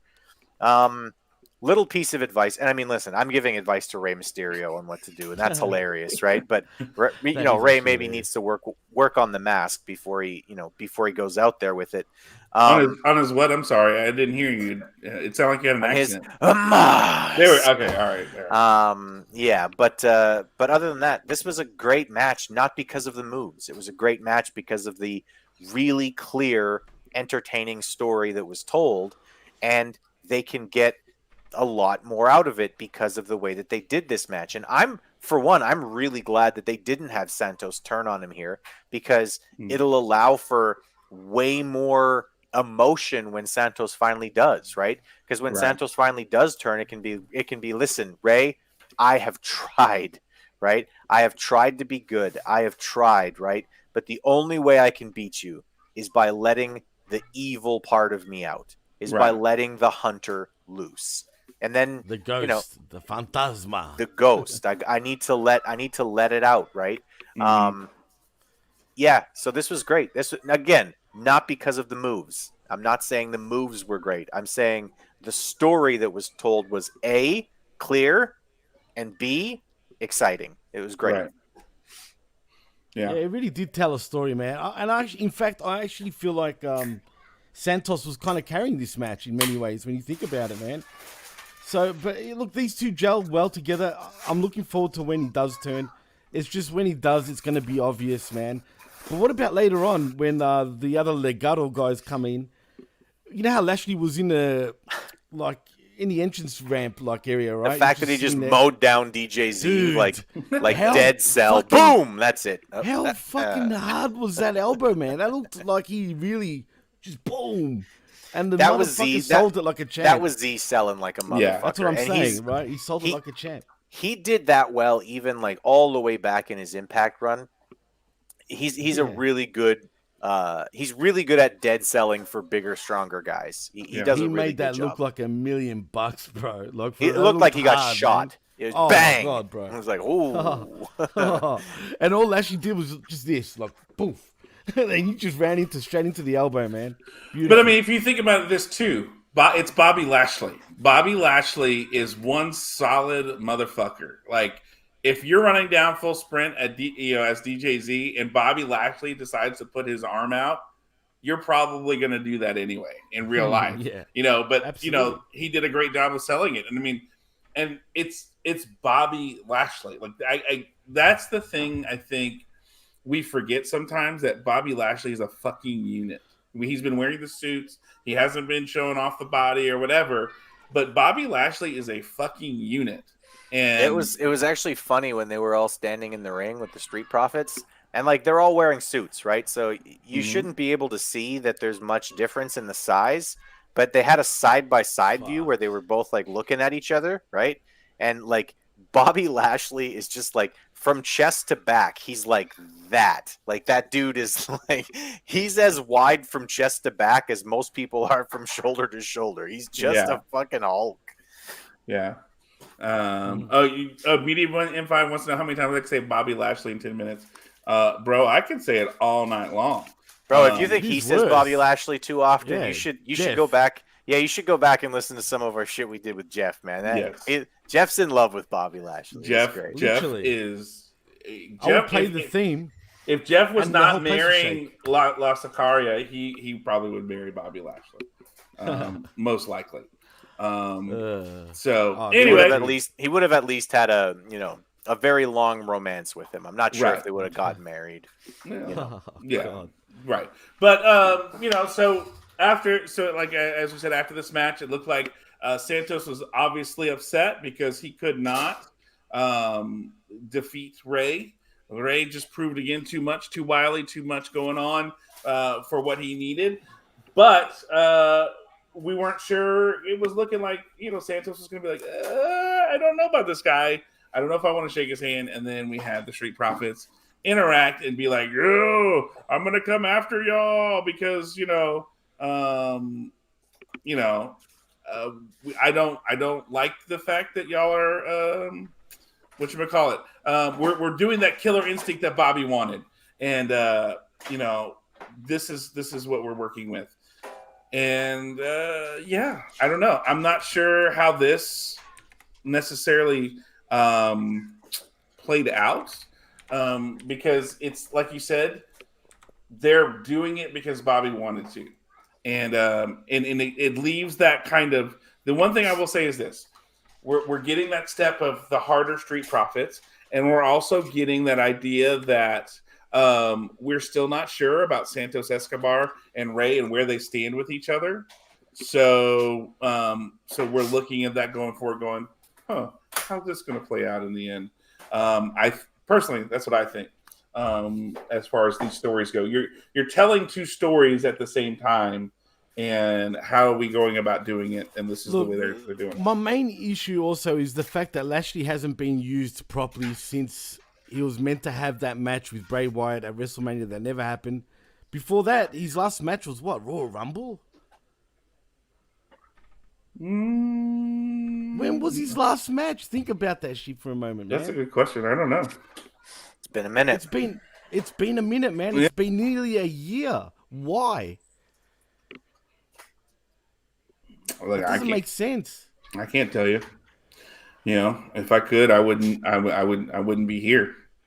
Yeah. Maybe Yeah. Bobby's injured. I don't know. It could be. Maybe. You know, If it's a head injury though that's keeping him out of the ring, he doesn't need to worry. As soon as his contract is up, AEW will sign him. right, Of course. right. Because you know, No, but really, someone in the chat, can someone point out when his last match was in WWE? I'm curious now. I'm sure someone will look it up. I don't know. Yeah, keep moving.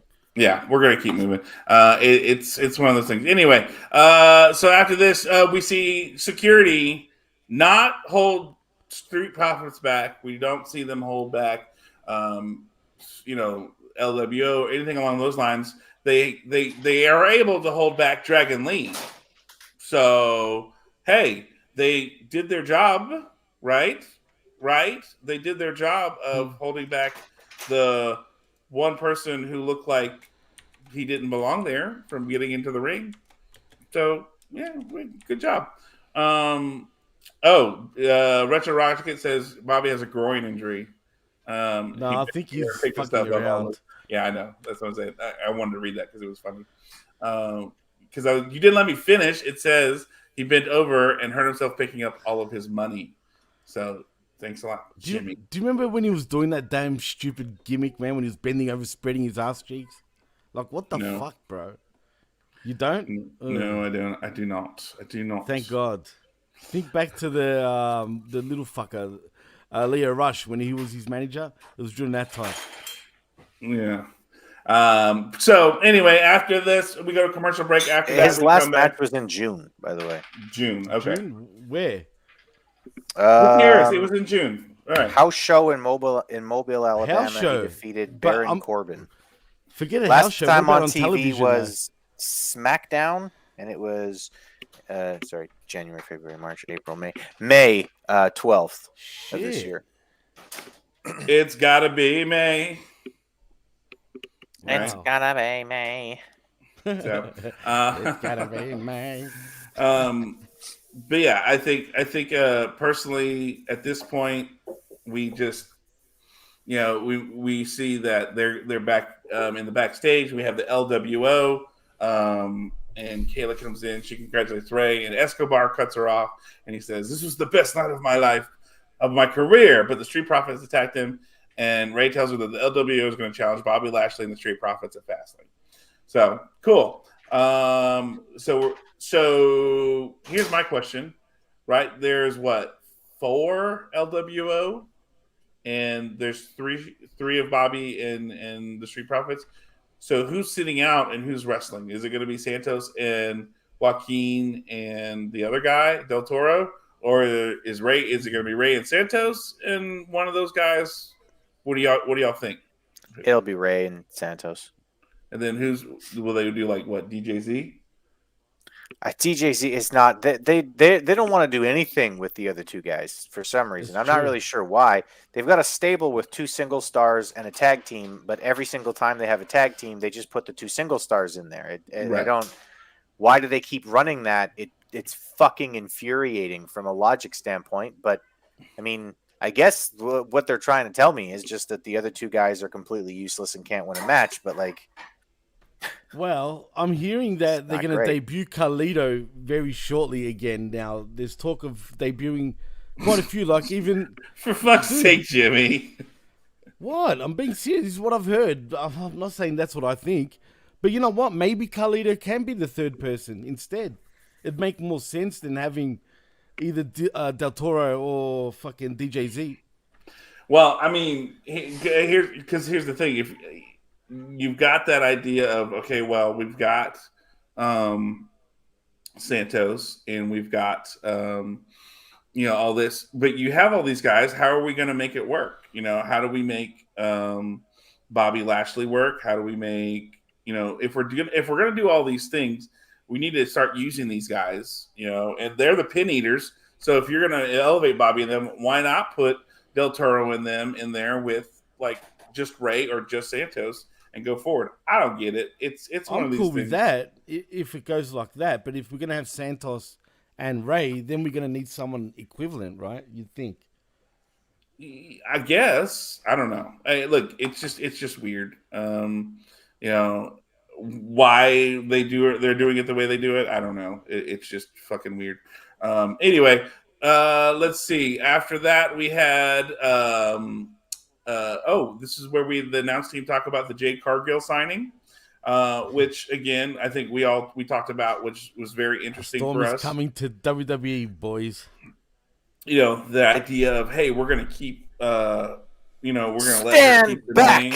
There's a hurricane coming. Sorry, no, that's Yeah. There's a Cargill coming. But I did find this interesting in the fact that it was, hey, this is Jade Cargill, and normally you don't see that, especially someone coming from a different promotion, a separate thing.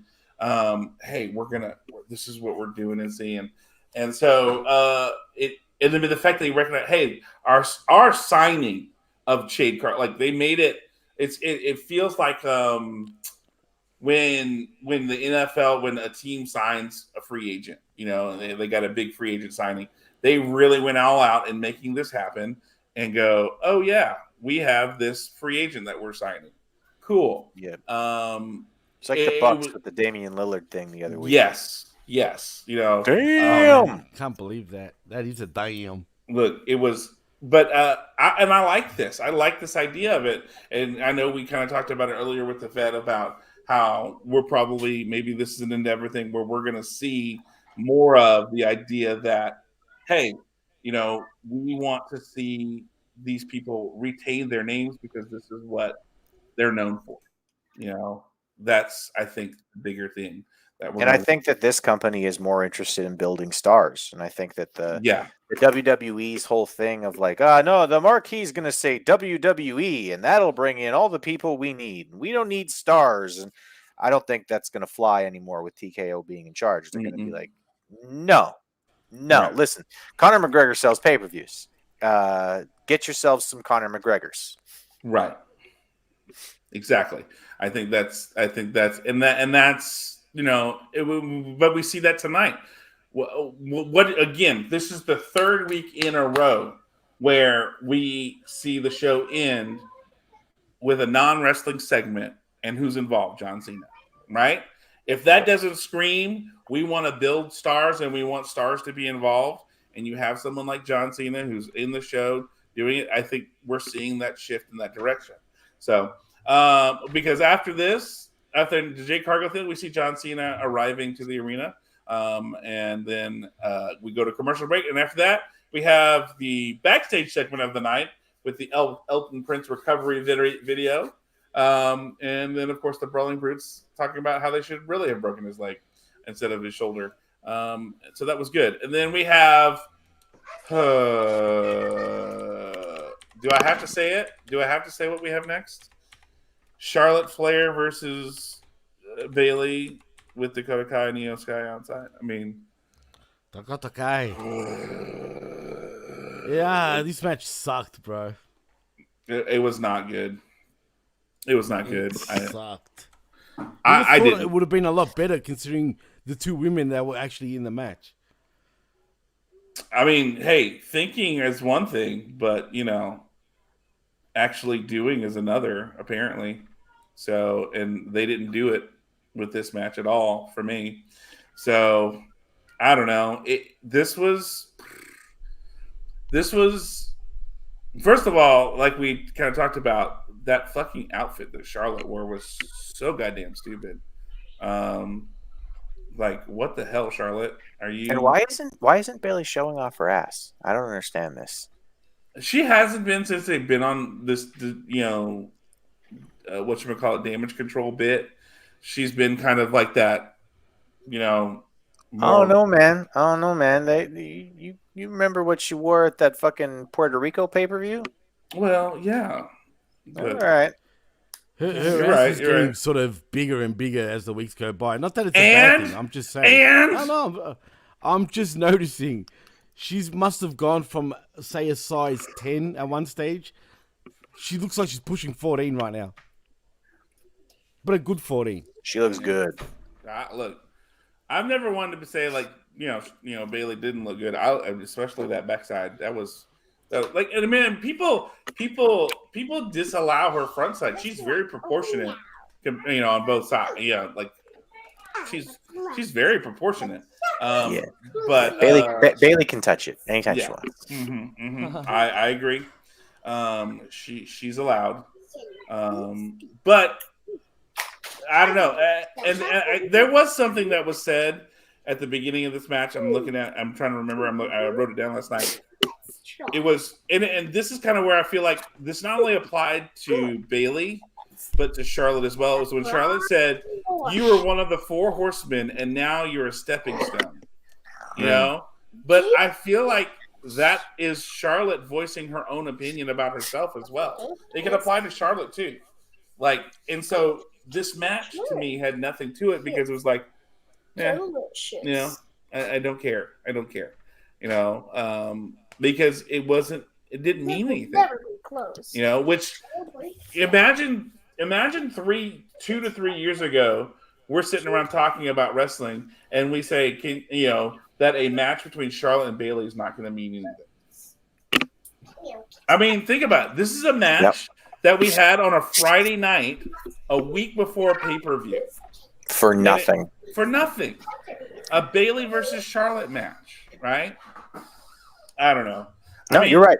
And I think that the thing about the match was okay, but it meant absolutely nothing, and it felt like a waste. It really did, for what we got, and I don't know. I was severely disappointed. And then the end, of course, you have them jumping, and then here comes Asuka, and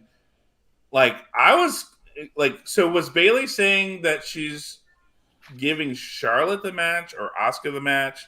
And I did like Io going, "Hey, no, she didn't say that. That's not what she said." Because Asuka was talking in Japanese, and Io knows Japanese and but can speak English, and she goes, "No, she didn't say that. You can no, I don't know. She didn't want a title match. That's not what she said."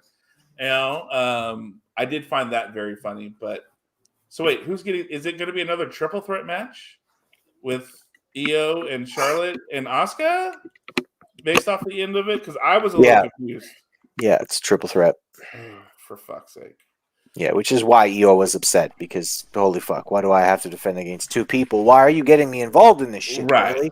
Yeah. Okay. That makes, but still, it's, I don't know. Labreth's comment, man, that was great. The last comment. Bailey's cakes versus Charlotte's pancakes. Yes, well, we want more cake. That's all. Pretty much. I honestly think that anybody who's attracted to Charlotte Flair is just secretly really wants to fuck Ric Flair. They're really, really big fans of Ric Flair. Are you saying I don't want my mask? Shout outs to RBV, who I'm pretty sure is just harboring some homosexual, inclinations for Ric Flair. Oh my gosh! That's images, man. You're not wrong though. Look, No. I will. Charlotte Flair is like, what would it be like to fuck Ric Flair if he was a girl? That's basically Charlotte. It's not That's good. foul, Chris. It's I'm not literally good. gonna start doing, bro. That I'm was gonna great. literally, I'm gonna That puke. was great. Okay, so after this, That's foul, man. but it's not wrong. He's not wrong. So He's not wrong. That's what's even more fucking bad. yeah. So we see the after this match, which we both agree is like whatever. We see John Cena walk around and he has a contract in his hand, and then of course as we end the show, we have John Cena's music kick.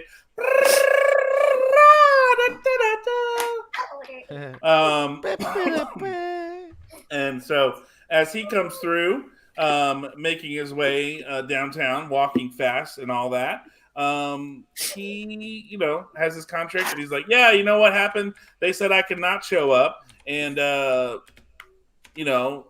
can quit, but I say never quit on my shirt. So guess what I'm going to do? I'm going to fight even if it's by myself. And I've got this contract in hand, and if nobody joins me, I'll fight by myself. Which, okay, John, cool. You do that if you want. But, then, of course, Solo and Jimmy come down, and they're going to beat up Paul Heyman.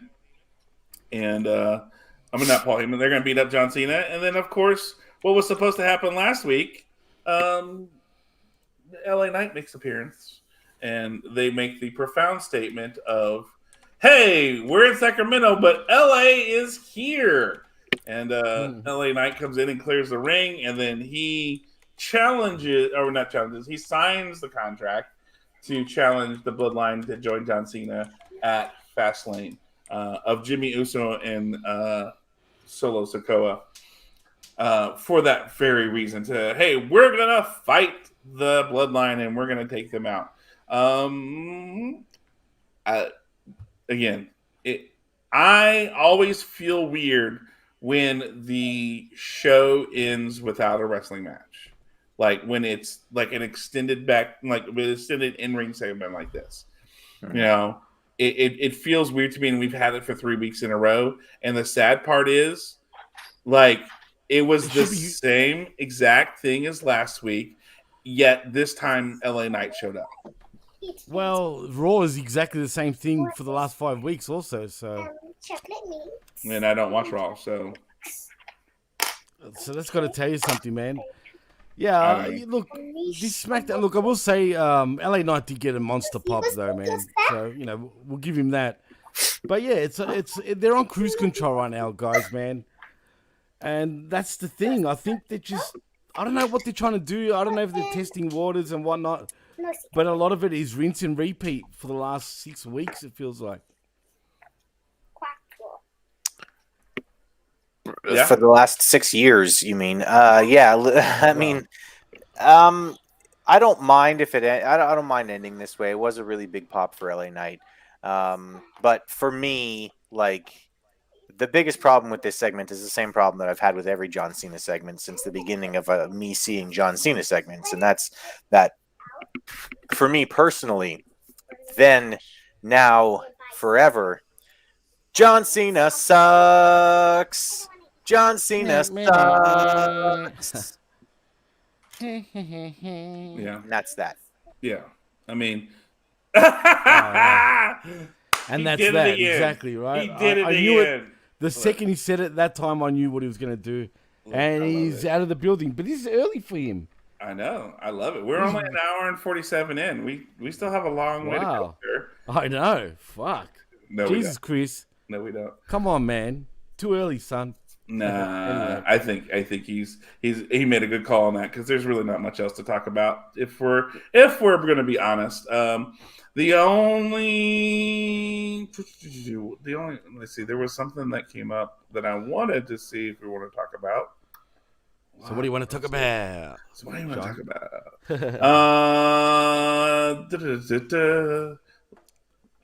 I know the song's stuck in my head too, for fuck's sake. Fucking hell, I hate the song. I do, I really do. I prefer the Word Life one, man. The Thugonomics one. Yeah, yeah. I mean, like that one's good too, but like at this point, they've done that song, um, enough where like you can't like nobody remembers Thug Life. Which is It's weird, right? When you think about it. sorta. I You mean, know, because that's what got me into Cena was that Thugonomics character for whatever reason. I kind of dug it at the time. Now looking back on it though, I think it was pretty corny. yeah. I mean, I guess, but for me, it's one of those things where. Um, um, you know, I I don't. I think it goes back to um I wish it was it like I agree with you. I wish Thugonomics was the more because it's the better one, but this is so iconic. It goes back to that star building thing that you wouldn't be able to associate John Cena with anything other than that song, right? I mean, True. that's really honestly the John Cena song.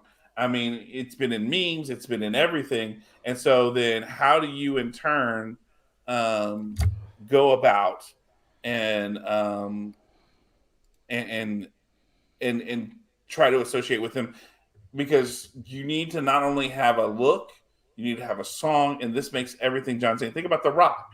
The Rock has a look, the Brahma Bull logo, and then if you smell like when that music hits, I mean, Stone Cold, the flaming skull, glass breaking, all that kind of stuff. Hulk Hogan, the look, the pythons, and the music that goes with him.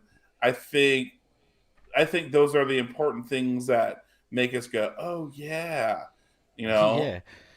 Yeah. I Except with Cena, it just comes across as so outdated now, man. Even now, dude, do you feel like does he not look like a friggin' 50-year-old fucking high school student, bro?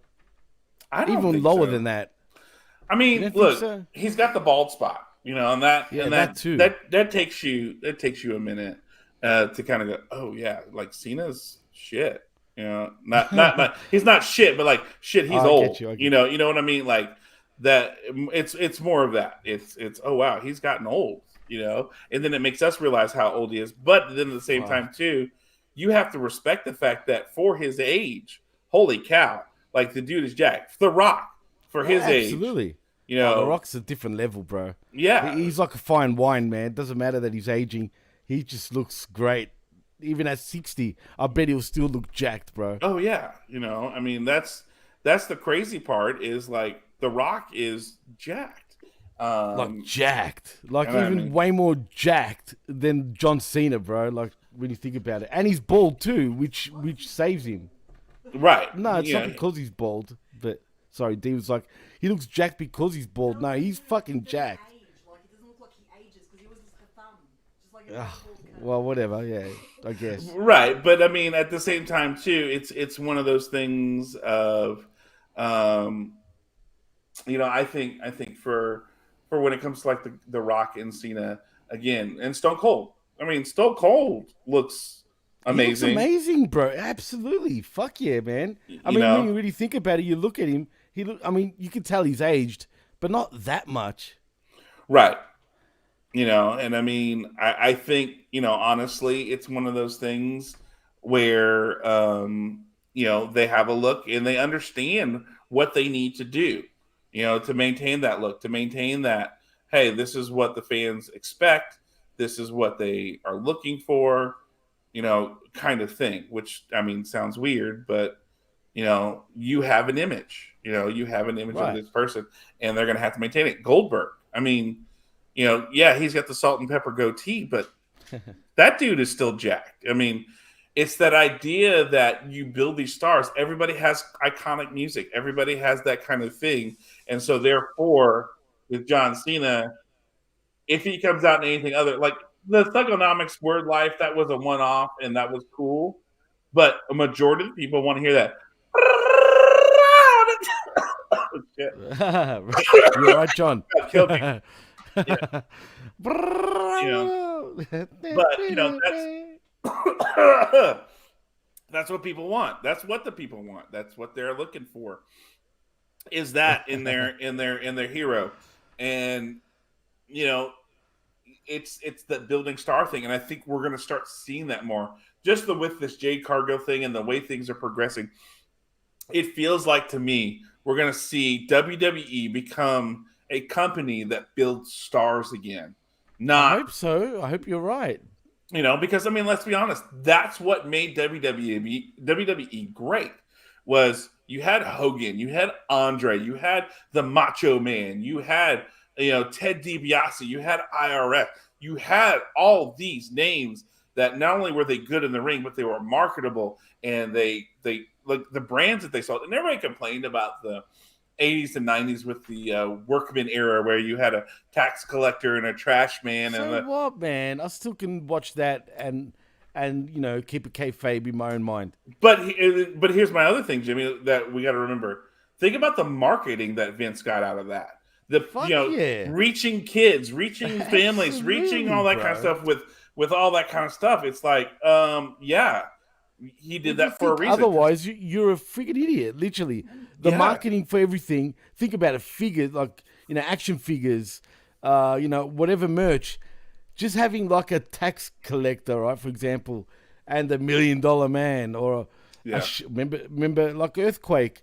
Shit like that makes you money, dude. It's money. Like, it's marketing. Mm-hmm. It's 101. In a way, it's unfortunate that they don't sort of do that anymore. You know what I mean? I guess, it's the times we live. I don't think those over-the-top type of characters can sort of get over these days, maybe. But, I mean, shit. I mean, it wasn't that long ago the Boogeyman was still a thing, right? True. So, I mean, why not try to do something different? I mean, they should. Have someone go full-blown gimmick, man, and just see where it goes. Well, and I mean, I think with you had that with Cameron Grimes, right? You had that with whatchamacallit? So Cameron Grimes, who am I thinking of? Brain fart. Shit. But I'm talking even more beyond that, like, because Cameron Grimes is still like your everyday sort of person. I'm talking about like. Well, no, but that's what I'm saying. IRS. They had him like that, with the whole to the moon and being the money. He's like $1 Million Man as well, right? I mean, that's what I'm saying. Like, you had some of that, and look how well it did, and people were like, "Oh, this is great, old school, kind of thing, right?" And yeah, you need a Repo Man, Repo. Oh, man. yeah. I think that would be awesome, to have something like that. A thief. Who wouldn't love that, kind of stuff.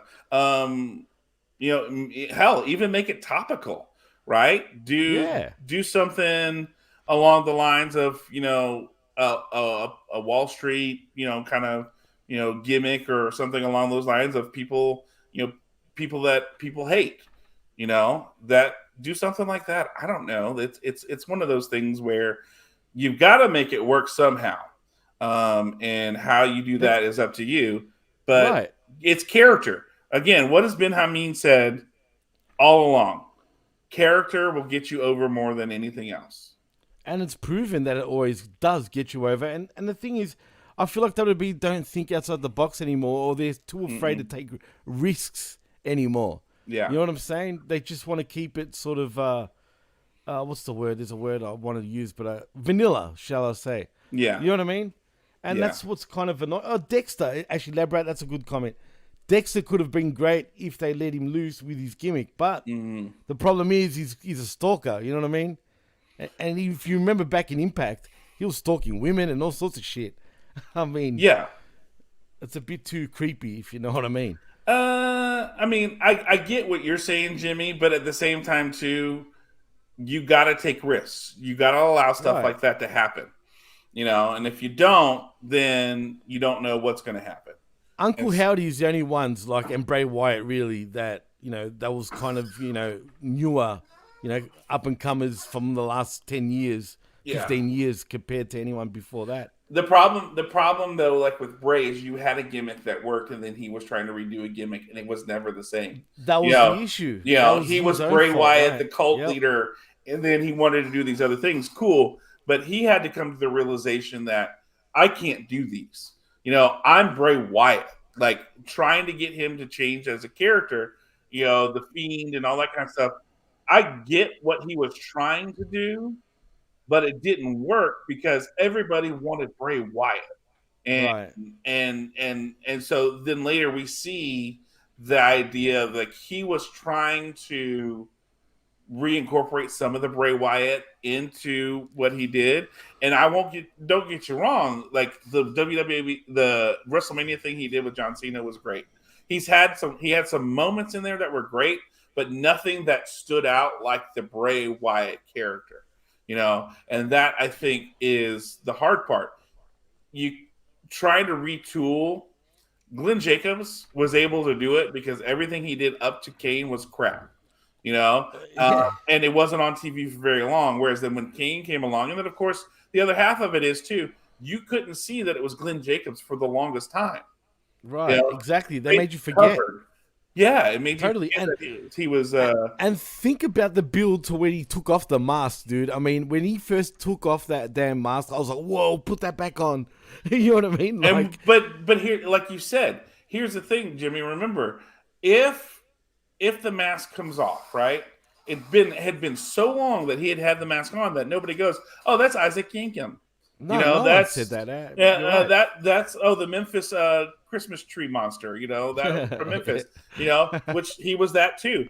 But and the fake Diesel, and all that kind of stuff. None of that mattered because it had been so long and they had protected him so much that it was like, oh, okay, cool.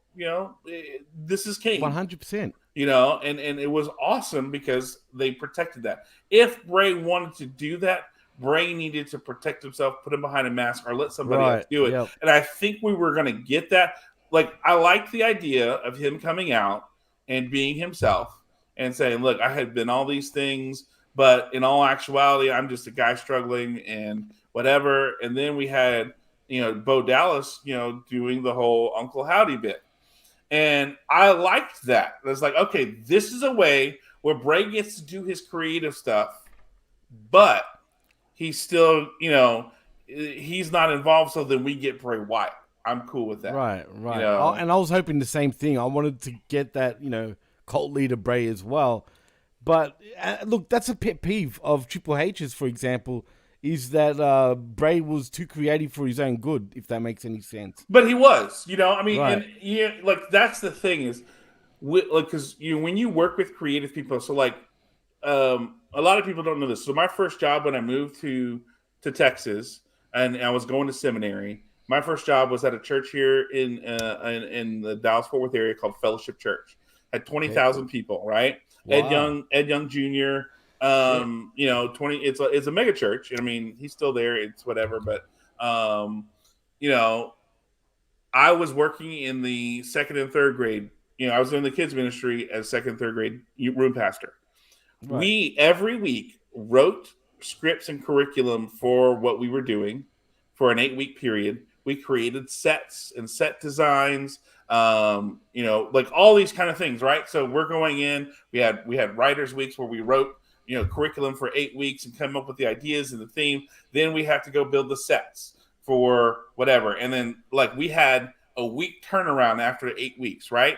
So we have to take the set down and then in a week put up a completely new set and change the theme and the atmosphere of the room with our staging and lighting and everything along those lines. So it's a pretty breakneck pace that you're working at, right? Absolutely, for sure. And so then on top of all that, we're all creative people. I had a degree in broadcasting. Other people had set design and theater and da-da-da-da. And so you get creative people in a room and they just start riffing and holy shit, you can go all kinds of places, right? And the trick that had to happen was we needed someone, and we had these people, and I was kind of one of those people who were like, okay, that's cool, but how do we get it done in a week? Like, what do we do? And then me and some of my best friends, we became the guys who, like, we literally would go to Home Depot, walk through and go, hey, if we're doing a space theme this week, ooh, this would be cool. We'll grab this piece, we paint it a different color, and we'll make it work. Like, and me having watched Star Trek, knowing that they've done that with some of these pieces, like, hey, they use this in Star Trek for this. And like, oh, okay, cool. Or if we're doing a if like we did a theme where we did one where we're doing like working in a garage, a car garage, like whatever. So one of the sets we built was we took that fake wood paneling that looks like brick, had that on the outside, took plastic, like it took instead of trying to make it look like something. We got a little bit of corrugated metal and had it rolled up. So it looked like one of the roll up, Right. The garage door, the doors. And we had a chain kind of, looking thing. And it was just plastic chain. It wasn't real. But from the stage, so like just coming up with ideas of how to build stuff and make it. And we had a large plotter, giant printer. So we could print sheets that could go on 4x8 sheets of foam board. And we could make 3D sets or build a backdrop. Or we'd build a backdrop to make it work. But again, like that at the time, and then we ended up getting a plotter that could print on anything, any material. So like you could print on wood, you could print on whatever. So, yeah. I've never seen that shit. How much would that cost to get, man? It was expensive. It would expensive. Be. But mind you, this is the same. Would it be laser, by the way? No, you printed on there. Like literally printed with in color. Wow. Yeah. But like this is the same. This is the ministry that I was working at. We built a giant mountain in the middle of the foyer because we had a 2-story area. Kindergarten and second and third grade. Kindergarten, first grade were on one side downstairs. My room, the yellow room, second and third grade was downstairs. Fourth and fifth was upstairs, and then we'd have chapel, and it was in a separate part of the building, 2-story.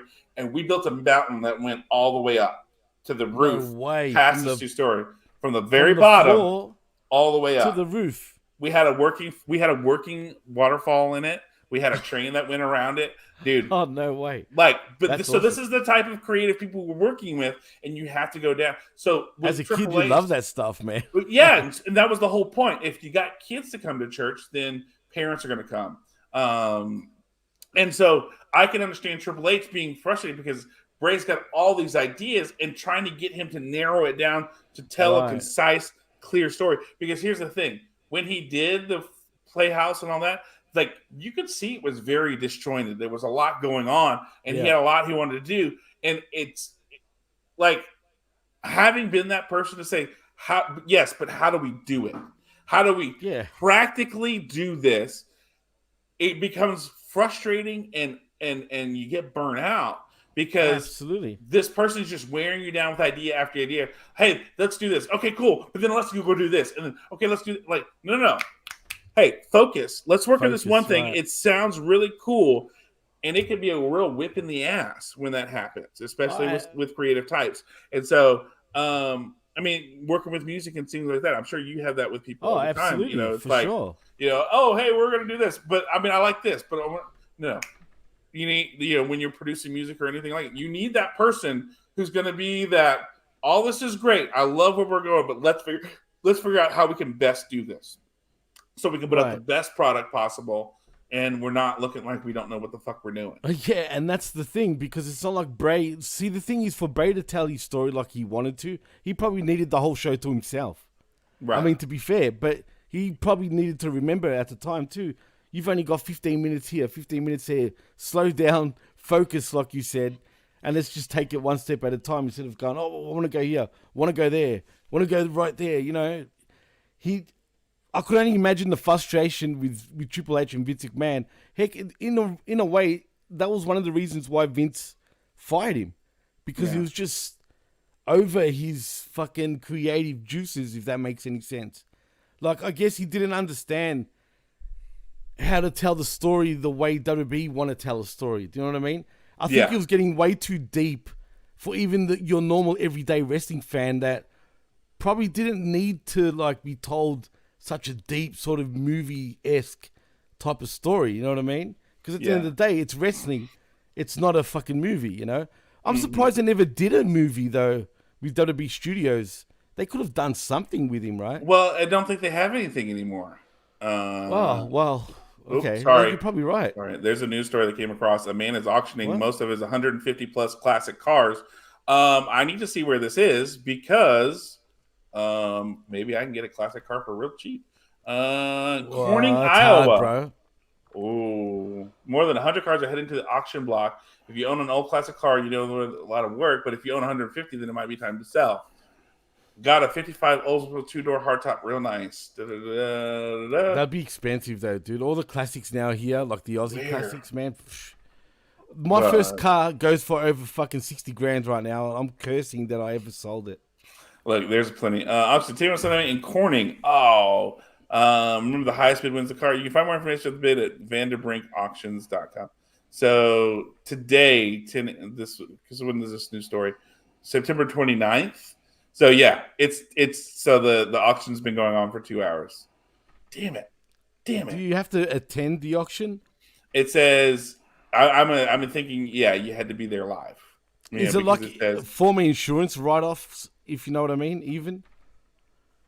No, he's got 150 cars and he's got to downsize. Okay, so they're all in good nick, in other words, and shit. Yeah, with registration and everything. Yeah, I mean, some of them I don't know how many of them run, but it looks like they have some pretty solid cars there. Like you got to understand.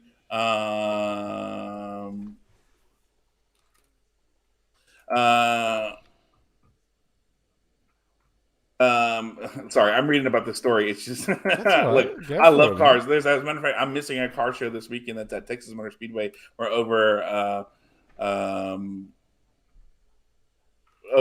there's over 5,000 cars at Texas Motor Speedway to go there, classic cars to go look at. Are you a NASCAR guy? Even though I can see a NASCAR in the background there. Not really. No, I'm not a huge racing guy, like F1 or anything like that. I like F1. I was really into F1 at one stage. Not so much now, because it's hard to keep up with shit in general anyway. But yeah. I used to really love Formula 1 and even Indy for a long while, man. But I just feel like Indy is not the same anymore.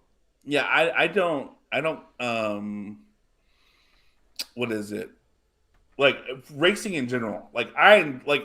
Especially if it's on TV, I'm not watching it. Like I'll go live. I mean, there's maybe at the end of October. How that shit is. Oh, no, I've been there. Like that's you can hear it from no shit, man. I could hear it from like that 3-4 suburbs away when the Formula 1 Grand Prix is here. That picture there. That's a picture that I got from being at a live show at a live race. That picture? My brother-in-law did, and he blew it up for me. And that was from our spot on the track. We were watching the race. We were in That's a great picture, man. 1 and 2 in Texas Motor Speedway, like right in the middle of the turns, and we were right up against the fence. And he had some scaffolding built so you can be on different levels. And he took, and it was a night race, so that's why that's not the normal paint job for that Mark Martin car. It's it's there. It's a darker color because they ended up turning the lights on because it got dark and it was a night race. And that's cool. So it's actually really, really cool picture because one, it's an alternate paint job for that thing. And it was a night race and it was a race that we were at that my brother-in-law took that picture and got blown up. That's pretty awesome, man. So yeah, and so being there is cool. And then like, there's an event we're going called the World of Outlaws. It's a dirt track racing, with the big wings on it and everything like that.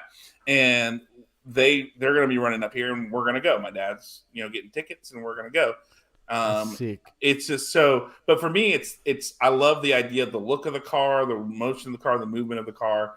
Those are the things that I really,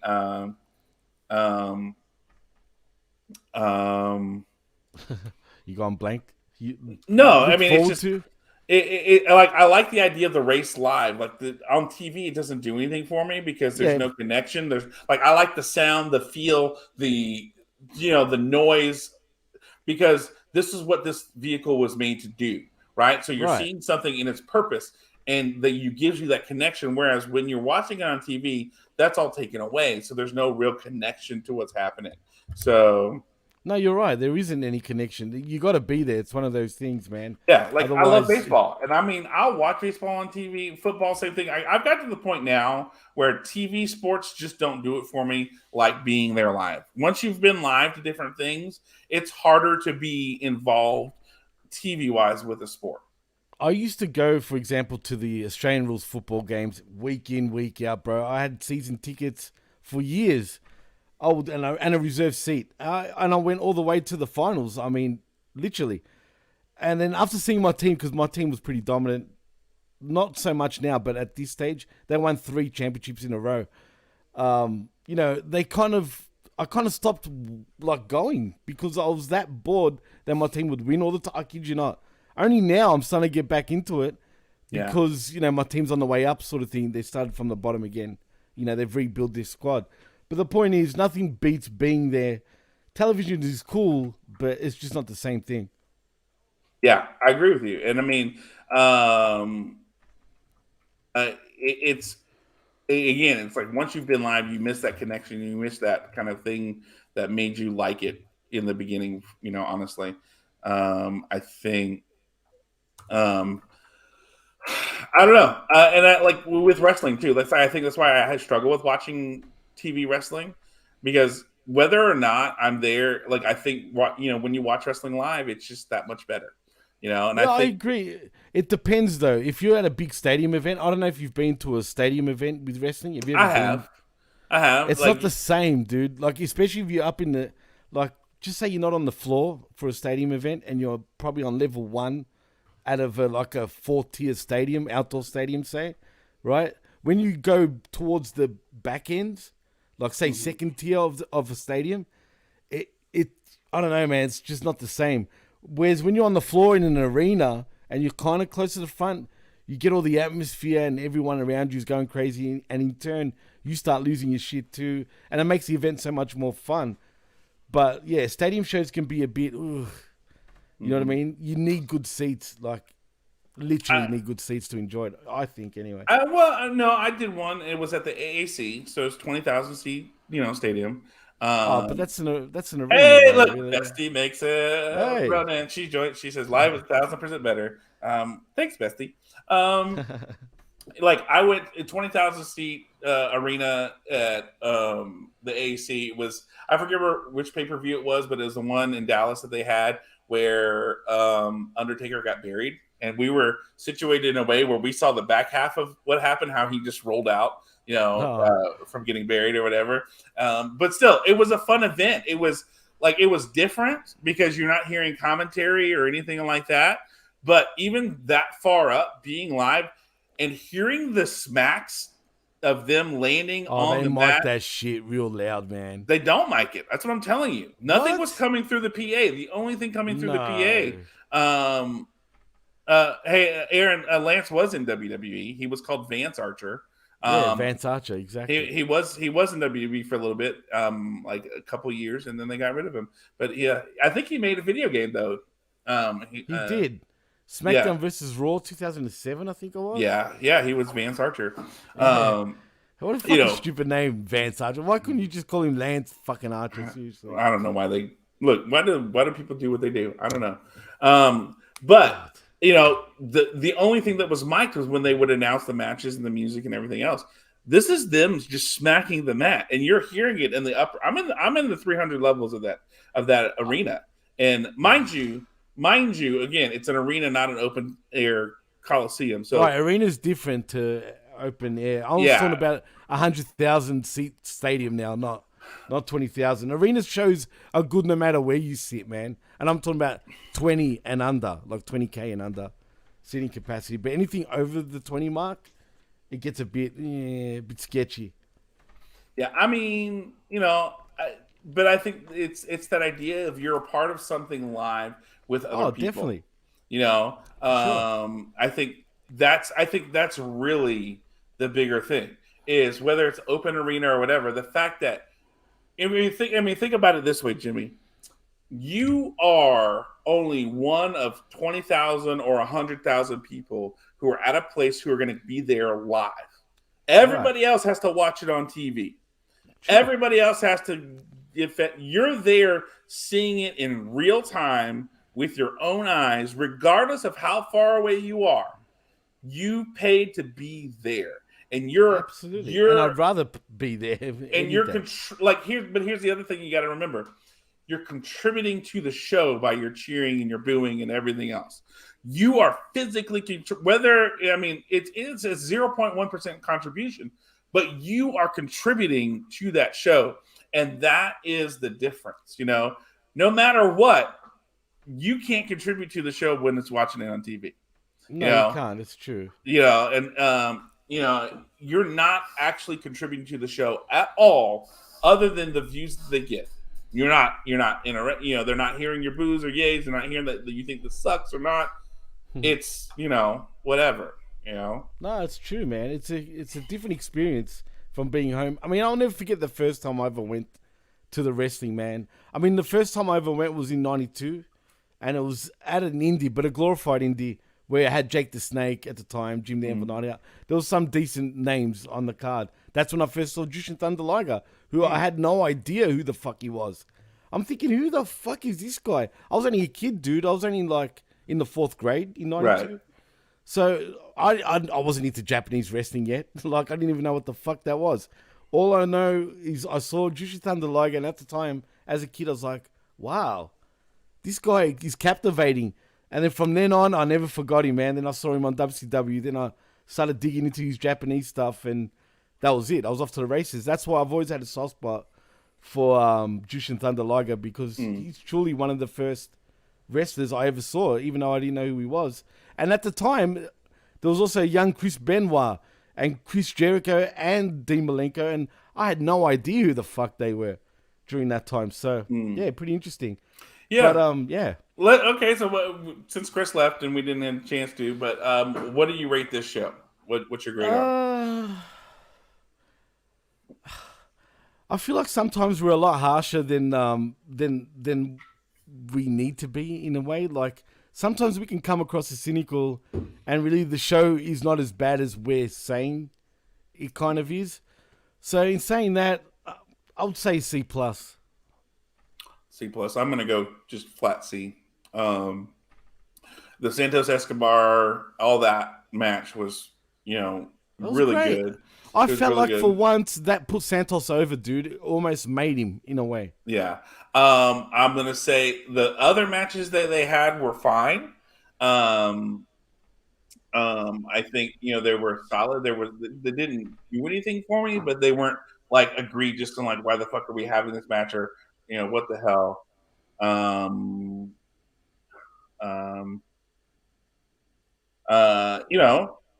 There's a lot of that going on Raw and SmackDown, dude. Especially Raw too. Yeah, I don't know. And I mean, granted, we had all these releases, so maybe this will give more opportunity for people on like why we saw Cameron Grimes, why we saw certain people. But that's what puzzles me, John. You got 3 hours of Raw to fill, right? They seem to struggle to fill in 3 fucking hours of shit. Yet they don't give any newer guys opportunities to fill those damn spots. It just blows my mind. You know what I'm saying? Yeah. You can tell they're high on Dragon Lee, though, man. That Dom versus Dragon Lee match was actually quite good on Raw. I'll say that. Was it on Raw? Oh, yeah, that was on Raw. It was on Raw, yeah. It was actually... I was pretty... look, I was more impressed. I mean, shit, I've been a fan of Dragon Lee for quite a few years now. But I was actually more impressed with Dom holding his own, dude. Yeah. Yeah. I'm not going to lie. But yeah, C+ for SmackDown for me. I'm gonna go see. I felt like some of the segments were really weak, except for the backstage stuff was really weak, except for the Pretty Deadly segment. And great. we're at 3 weeks in a row of ending the show without a match and just all that fun stuff, and I'm not a fan of that personally. Neither am I. I like if it's a match that leads into something. Cool, but not a 10-minute segment that has no wrestling or whatever and run-ins and it's been 3 weeks in a row. And the fact that last week's and this week's were exactly the same, except LA Knight showed up this time because he was over COVID compared to last week, which he supposedly had COVID. I don't know. Do you believe that? I don't know. Do you believe that he had COVID? Okay. Yeah, I mean, look, let me put it this way. It would make no sense for them to say that he had COVID and him not be on the show. Like, right. I mean, because he's red hot right now. Absolutely. So, and it's John Cena. Why not have the rub of the two and go from there with it? Does it really do anything for him, though, by Cena being there next to him? I think it does. Do you think so? Yeah, because here's the thing. It establishes him as a baby face because John Cena is a baby face. And then in turn, it can be John Cena passing the torch to, LA Knight, that he's the next guy. Well, right? if he truly means about passing the torch to LA Knight, then LA Knight needs to get the pinfall victory, man, and not Cena fucking getting that pin. But I guess that's the point. Is like I see this being John Cena giving LA Knight the rub, and that LA Knight's going to get the win on this. I hope so. I hope so, because if he doesn't, I'll shake my head. I'll be like, God damn it, John. And I'm talking about John Cena. Like, you have to fucking get into everybody's spotlight that's actually hot right now, don't you? But again, I think this goes back to the fact of it goes back to the fact that we're going to start seeing that. They're going to start building towards, that idea of we're building stars. Yeah. Like I said, I hope you're right, because really, I mean, you could say, yeah, Roman Reigns was the last one, and then before that, Cena. But really, truly, they haven't pushed stars since The Rock and Stone Cold.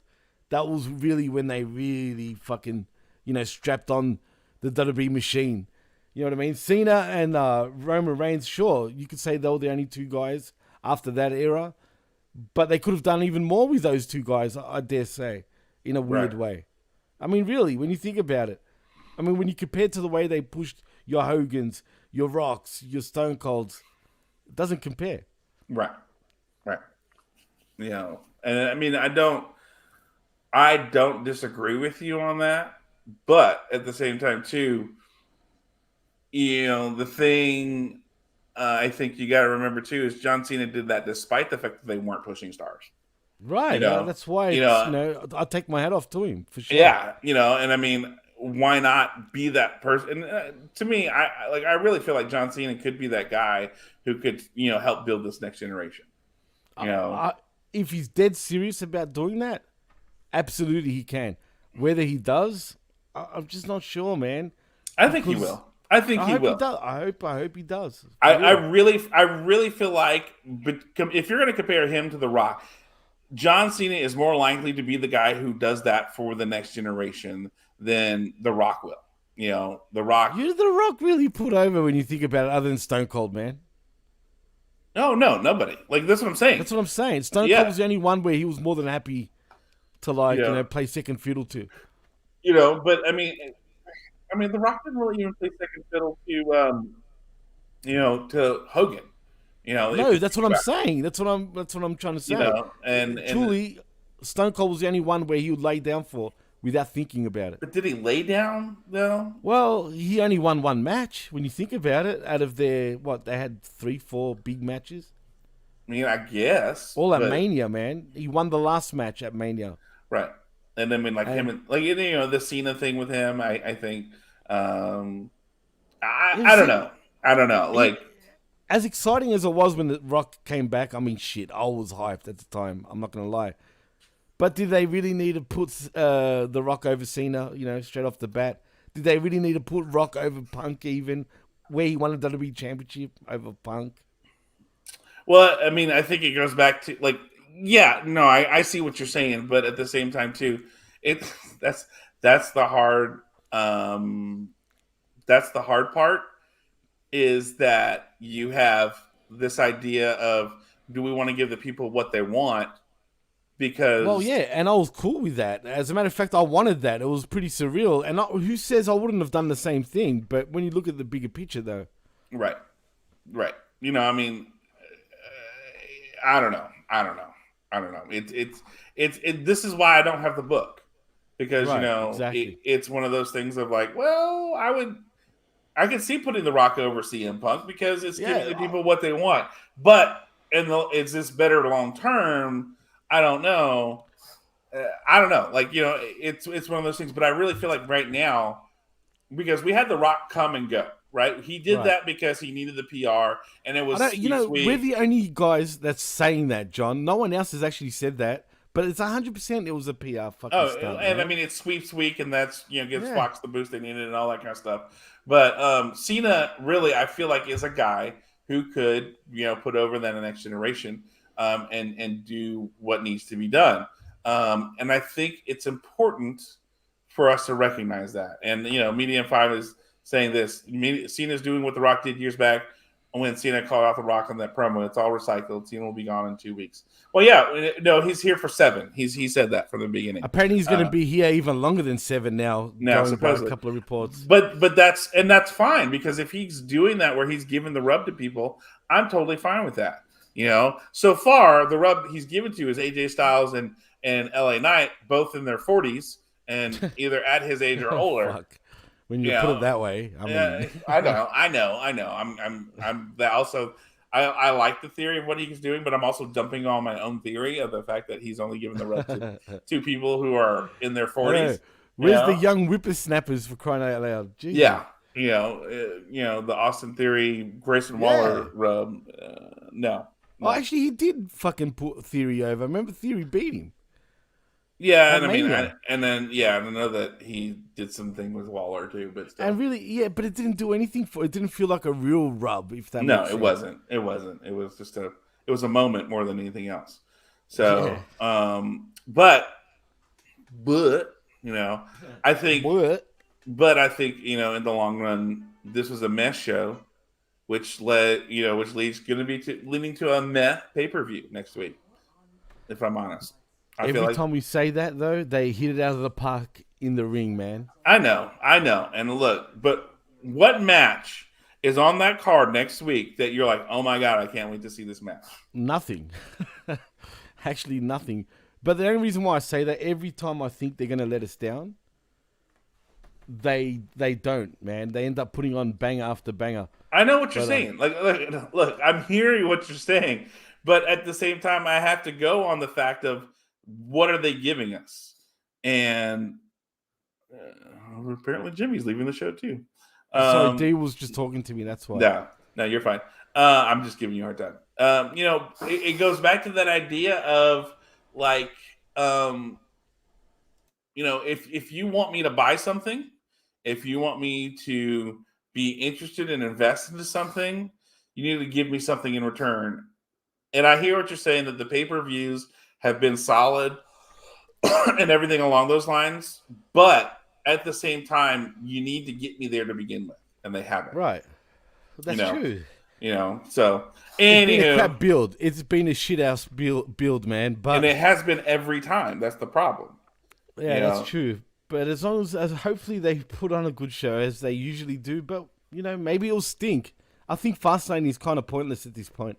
What is it leading to? What is it doing? What is it doing? What is it leading to? Really, you're right. What is it leading to? Really? What's the purpose? There really isn't any purpose. There actually isn't. There really isn't. I mean, do we have a WWE Championship match? No, we don't. Mm. Yeah, it's useless. Just like Wrestle Dream is pretty much useless.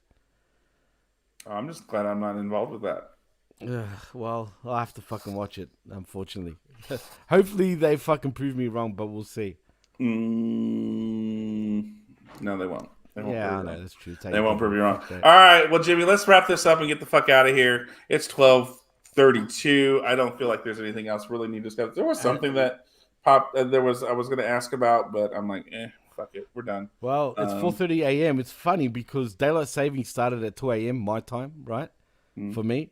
And so I missed an hour. I totally lost an hour. So started just after 1 my time and finishing at 4:30, even though we didn't go that long. Funny that. But anyway, but you're saying we're out, so I guess I'll say my shit, I guess. That's what I'm saying. That's what I said. Yeah. We're wrapping up, so tell the people where to find you, motherfucker. Well, you can find me up here. Or am I pointing to the right thing? No, right here. There. On the X at DJ Mass Effects and also at the PWC Network. Like and subscribe right here at channelattitude.com, where for $5 you get the realest and the best talk in pro wrestling. And also mediagroup.popping.com and the pwcnetwork.popping.com. And that's a wrap from me. Is it a wrap? Or is it a euro? It's a euro. It's a euro. And of course, ladies and gentlemen, you can always find me on the social medias as Jay Reezy Min on Twitter, TikTok, Instagram, and John Enright on Facebook. And I will friend you if you're weird or not weird. I don't care. I don't care anymore. I don't really care.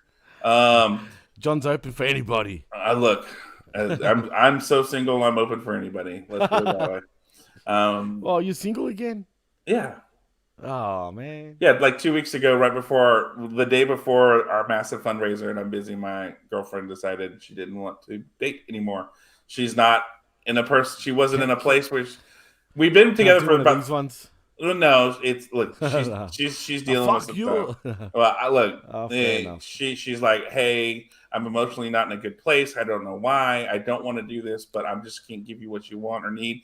You didn't do anything wrong, and so like it's been 2 weeks and it was hard. So this week I had to give her, she let me borrow an air mattress in a mattress pad for one of my friends who came to stay over because I don't have other than my kid's bedroom. I don't have any other place to stay, but he was going to stay.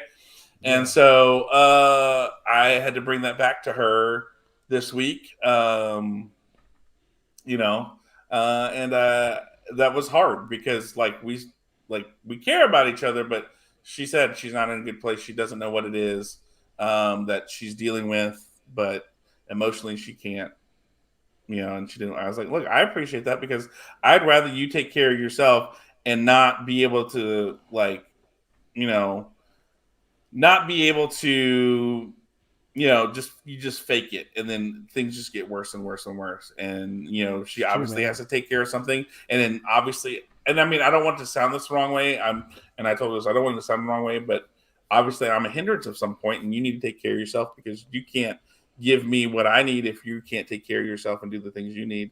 So I would rather you be healthy than continue to maintain this relationship. As much as I would want this relationship to continue, I'd rather you be healthy and you get taken care of. And I understand that, man. I can relate to that. I've had scenarios like that before, in my time, and it's true, man. You just want them to be happy instead of feeling like you're the fucking burden on them. You know what I'm saying? And I mean, don't get me wrong. Did it suck? Yeah, it sucked. It was not fun. But at the same time, too, I'm not going to be that person to be like, no, we're no, I can't. I'm not a hindrance. Oh, media. I'm not a hindrance. That's what I'm saying. I can't think of a better way to say it. That No, he wasn't saying that. Yeah, he yeah, wasn't saying he's a hindrance. He's saying he'd rather like step away for her sake yeah. to get better. You know what I mean? And then not and I feel and like yeah, but I mean, it was obviously she needed to work through this and get the help that she needs, and I'm not part of that journey. And I don't know if it was I was a hindrance or she felt happy enough or whatever. But obviously, there's things um, that that we're keeping her from getting that help in when right. we're in a relationship together. And so whatever that is, I would rather step away because I want her to be healthy. And Exactly. so and I will forego a relationship. I've done this when I've been on dates with people and they tell me about their rape experiences or things like that. And I've said, okay, I have to stop you right here. As an advocate, as a worker, as a person who does this for a living, I work for a crisis center. Here's my card. Here's the agency's number. Call them. Get help. I want you to be healthy. So like I've done that on like 4 different dates, Jimmy, and I've taken people have gone to our agency to get help, not realizing they can get help. I sacrifice relationships because I want them to be healthy. I would rather do that, you know, Absolutely. And that's what type of than guy you are, man. You're selfless like that, you bro. know, and so, and I'm not saying that to be like, hey, No, no, that, you no. know, Look, put it this way. It'd probably make you, like, you probably wouldn't feel right by, yeah, forcing it. You know what I'm saying? yeah, Oh, nah, man, it's all right. We'll work it out and blah, blah, blah. But right, it's not as simple as that. It's a lot more complicated. I totally understand where you're coming from, yeah, bro. yeah. It's one of those things for me where it's like, no, we're gonna do this instead. We're gonna handle it this way because I want them to be healthy, and I don't want to be. And I mean, of course, for me, it's a conflict of interest.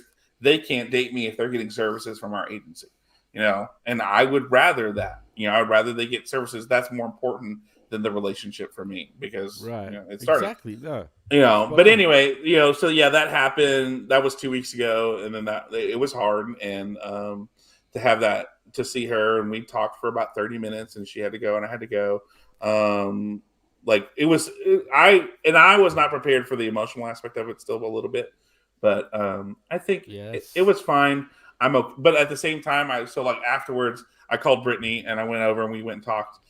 I got a flat tire on the way over there, so I had to change there's the your tire. luck, right? And then I put the spare on the spare. And mind you, I've got this new car, this Lincoln, and I haven't checked the spare tire. So I get the spare tire on, and it's got no air. Brittany doesn't have an air compressor, and there's nothing like that. So I had to call roadside assistance just to get an air compressor to fill up the tire because there's no gas station around. There was, but I couldn't drive it because it was flat. It was empty. Like not even walking there was probably a bit of a hassle, right? Yeah. I could have, and then we thought about later. I could have jacked it back up, taken the tire off, gotten in Brittany's car, and drove over. But roadside assistance, what the fuck? Yeah, because roadside assistance is free, and I didn't want to jack it back up again, take the tire off, and then put it back on. So there you go. If it was for free, then you'd rather do that, man. Yeah. Just throw my insurances for free. So they just came, they put the air compressor on, and we pumped it up. And he's like, I mean, it took a good bit because it was empty. And so he was like, oh, dang. So, but we got it. Everything was safe. I got it repaired the next day. But yeah, like I had to go and process that with her and talk about the things that were talked about and said because, but it was good that I did that because I realized like, okay, yes, I care about Leslie. She was a good relationship for me to have, but I've learned from it as well. I'm learning like, okay, I need to start picking up on patterns sooner of the ladies that I have dated. A lot of them have had some kind of traumatic experience. I need to be catching that sooner and then being real honest, like, hey, are you really ready for a relationship? Because, I'm looking for a long-term, maybe one-day marriage type thing. And if you can't emotionally invest in that, I need to know that. Yeah. Right. That's my goal. I'm not dating to fuck around. I'm dating with a purpose. My goal is this. And she said she was, but it's not the first time that's happened to me either, when this first happened, I called a lady that I'm still kind of friends with, as we dated, and same thing. We were dating, everything was great, and then something happened, and she's like, I'm not ready for a relationship. I'm just not there. And I said, Tony, what was it? What did I do wrong? Was there anything I did wrong? She goes, no. She goes, as if anything, you made me see what I really deserved, and that I wasn't ready for that, and that I had a lot of healing from my past and my old relationships that I haven't done yet. And it was a harsh reality, and you did not deserve to have to go through that. And I wasn't ready for that. I need to heal. And so, which is essentially what Leslie was saying, the same thing. So for me, maybe I've got to start picking up on the type of people I'm reaching out. I don't know. It's weird. I think deep down, John. No, it's not weird. And I think deep down, and like you said it yourself, man, you've been with a few women that, have had issues and whatnot and some sort of traumatic experience. And I think, deep down, but I mean, how do you put it to someone, right? By saying, just say everything seemed rosy, but something was just a little off, right? But only you are really like feeling it where you want to say something, whereas she might be thinking something, but she's not going to say it yet. Just say. So imagine you came out with it first. That would probably be more awkward like that. So I can understand why you would wait and see. But like I said, deep down, I think those patterns. But it's almost like you don't want to believe it. It's not even that. And retro media M5 says I need to seek out women. I'm not trying to fix anybody. I'm working on myself. I gotta fix on myself. I'm not trying to fix anybody. I just am who I am. And if that, whatever. It's not fair on you either, John, to for people to just expect for you to fix their problems. And that's never my intention going in. I'm just open and honest, and this is who I am, and I'm going to treat you with respect. I'm going to open your door. I'm going to walk on the proper side of the sidewalk, which nobody does anymore. True. Jimmy, do you know the proper way to walk on a sidewalk with a lady? Well, first of all, you're supposed to be the closest to the road when you're walking with the lady, man. All there right? you go. Everyone knows that shit. Not Everyone everybody knows that, shit. Jimmy. Not Come everybody on, knows. bro. Look, you and I are a dying breed of opening doors and everything Wow. along those lines, and knowing how to walk properly on the sidewalk and all that kind of stuff. It's Put it this way: when we walk, I feel awkward being. Sometimes like they will like walk on that side, and I'll be like, it's kind of weird. you Like, just no, but what you do is you just gently kind of make your way to the other side. Like I've done that a few times oh where yeah, no, you absolutely. know, like where and a great way to do it. So like sometimes we'll like if I go downtown with somebody, we have like little antique shops and everything like Yeah, that. So I'll be, oh hey, look at this, and they'll stop and turn, and then I'll just kind of come on the outside of do them. the swift move. Yeah, there, and then and then if we're far enough along, I'll just kind of grab their hand and be like, hey, that was cool, and. It's not about hey you need to get over here. It's about it's that gentle kind of leading where you're showing that you're leading and protecting without being that Right. harsh Yeah, like hello, look what I'm doing. yeah Look at me. kind of Like, thing. But yeah, like you know for me, I'm working on myself. I'm not trying to fix anyone. If I say that from the beginning, I'm not trying to fix shit. I'm just trying to be because me. you can't, dude. Yeah, I know it, and I know I can't. So it's just a matter You're more only of hurting yourself when you're fucking trying and trying and yeah, trying, bro. and I'm not trying. That's the thing. I'm not trying, but at the same time, I'm just gonna have to, you know, Suck it up. yeah. Well, I mean, know that because of my nature, because of who I am, You're a I'm nice open and guy, dude, caring, and man. I have a big Right, heart and whatever. I know that's probably the type of people I'm going to attract. right. But at the same time, too, I don't think people are genuinely aware of what I bring because they've heard it before. But when they, and that was Maybe it's too much for him sometimes. You know what I mean? And well, I and mean that that's what in a good Leslie way. and Tony and some of these others have said. It's like yeah, I've heard all this before, but you did it, and that was a little overwhelming to me. The fact that you opened door, like the fact that you would when I would ride with you, we would park and you would walk around the car to open my door. You And know, plus, a lot of women aren't used to that, dude. no, Because they're not. They're not, as dumb and as this is, you know, unfortunately, a lot of women go for a lot of dumb cunts, dude. Like, and do you know what I'm saying? yeah, well, just say, like when hey, do you mind if I open your door for you in the passenger side? Like, Like, they'd whoa, be really? shocked. Yeah, no, and everybody is like, oh wow, you really do these things that you say you're doing, um, and it's like, yeah, because this is how I was brought up, this is how I was raised, this is who I am as a person. I listen. I have, I Especially pay as a southern attention. boy too, bro. Oh well, yeah, even that. My mom is 300 plus miles away, 3 hour drive away. I look. I'm afraid if I do any of this, if I do something ungentlemanly, she's gonna pop up and beat the shit out of me. You know, that's That the southern hospitality, bro. look. My mom is gonna be dead for 10 years. That'll still be in the back of my head, and you better Oh not fuck man. this shit up, kind of thing. But it's for me, I think it's one of those things where a lot of ladies today, especially ladies my age who are dating and everything along those lines, they've heard, they've seen, and they've been through so much of promises and lack of expectation. You They're know, just used to pricks, man. well, and I mean, I pay attention to details, like little Right. things, like there's little things that I will pick up on, It's a rare and fucking thing, dude, now, you man. It know, really is, bro. in multiple areas, I will pay attention to that. Right. Details and things. Yeah, I feel you, man. But I honestly, it really is one of those things where they're like, it was overwhelming because I've never been treated in such a way.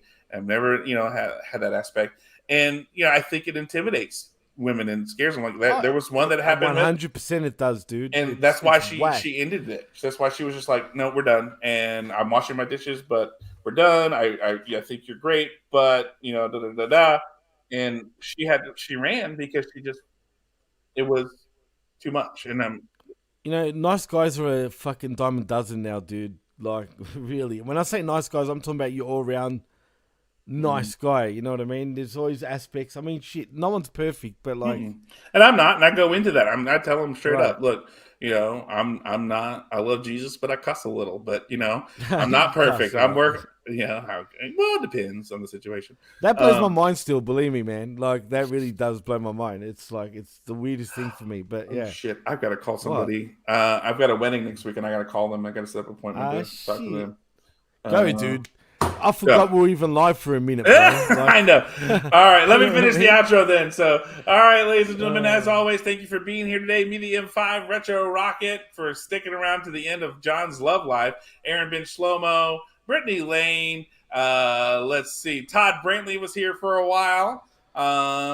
We had Revamped Wrestling 2K. I haven't seen them before. Good to see you. Yeah, me too. Did I say hi to Retro Rocket already? I did.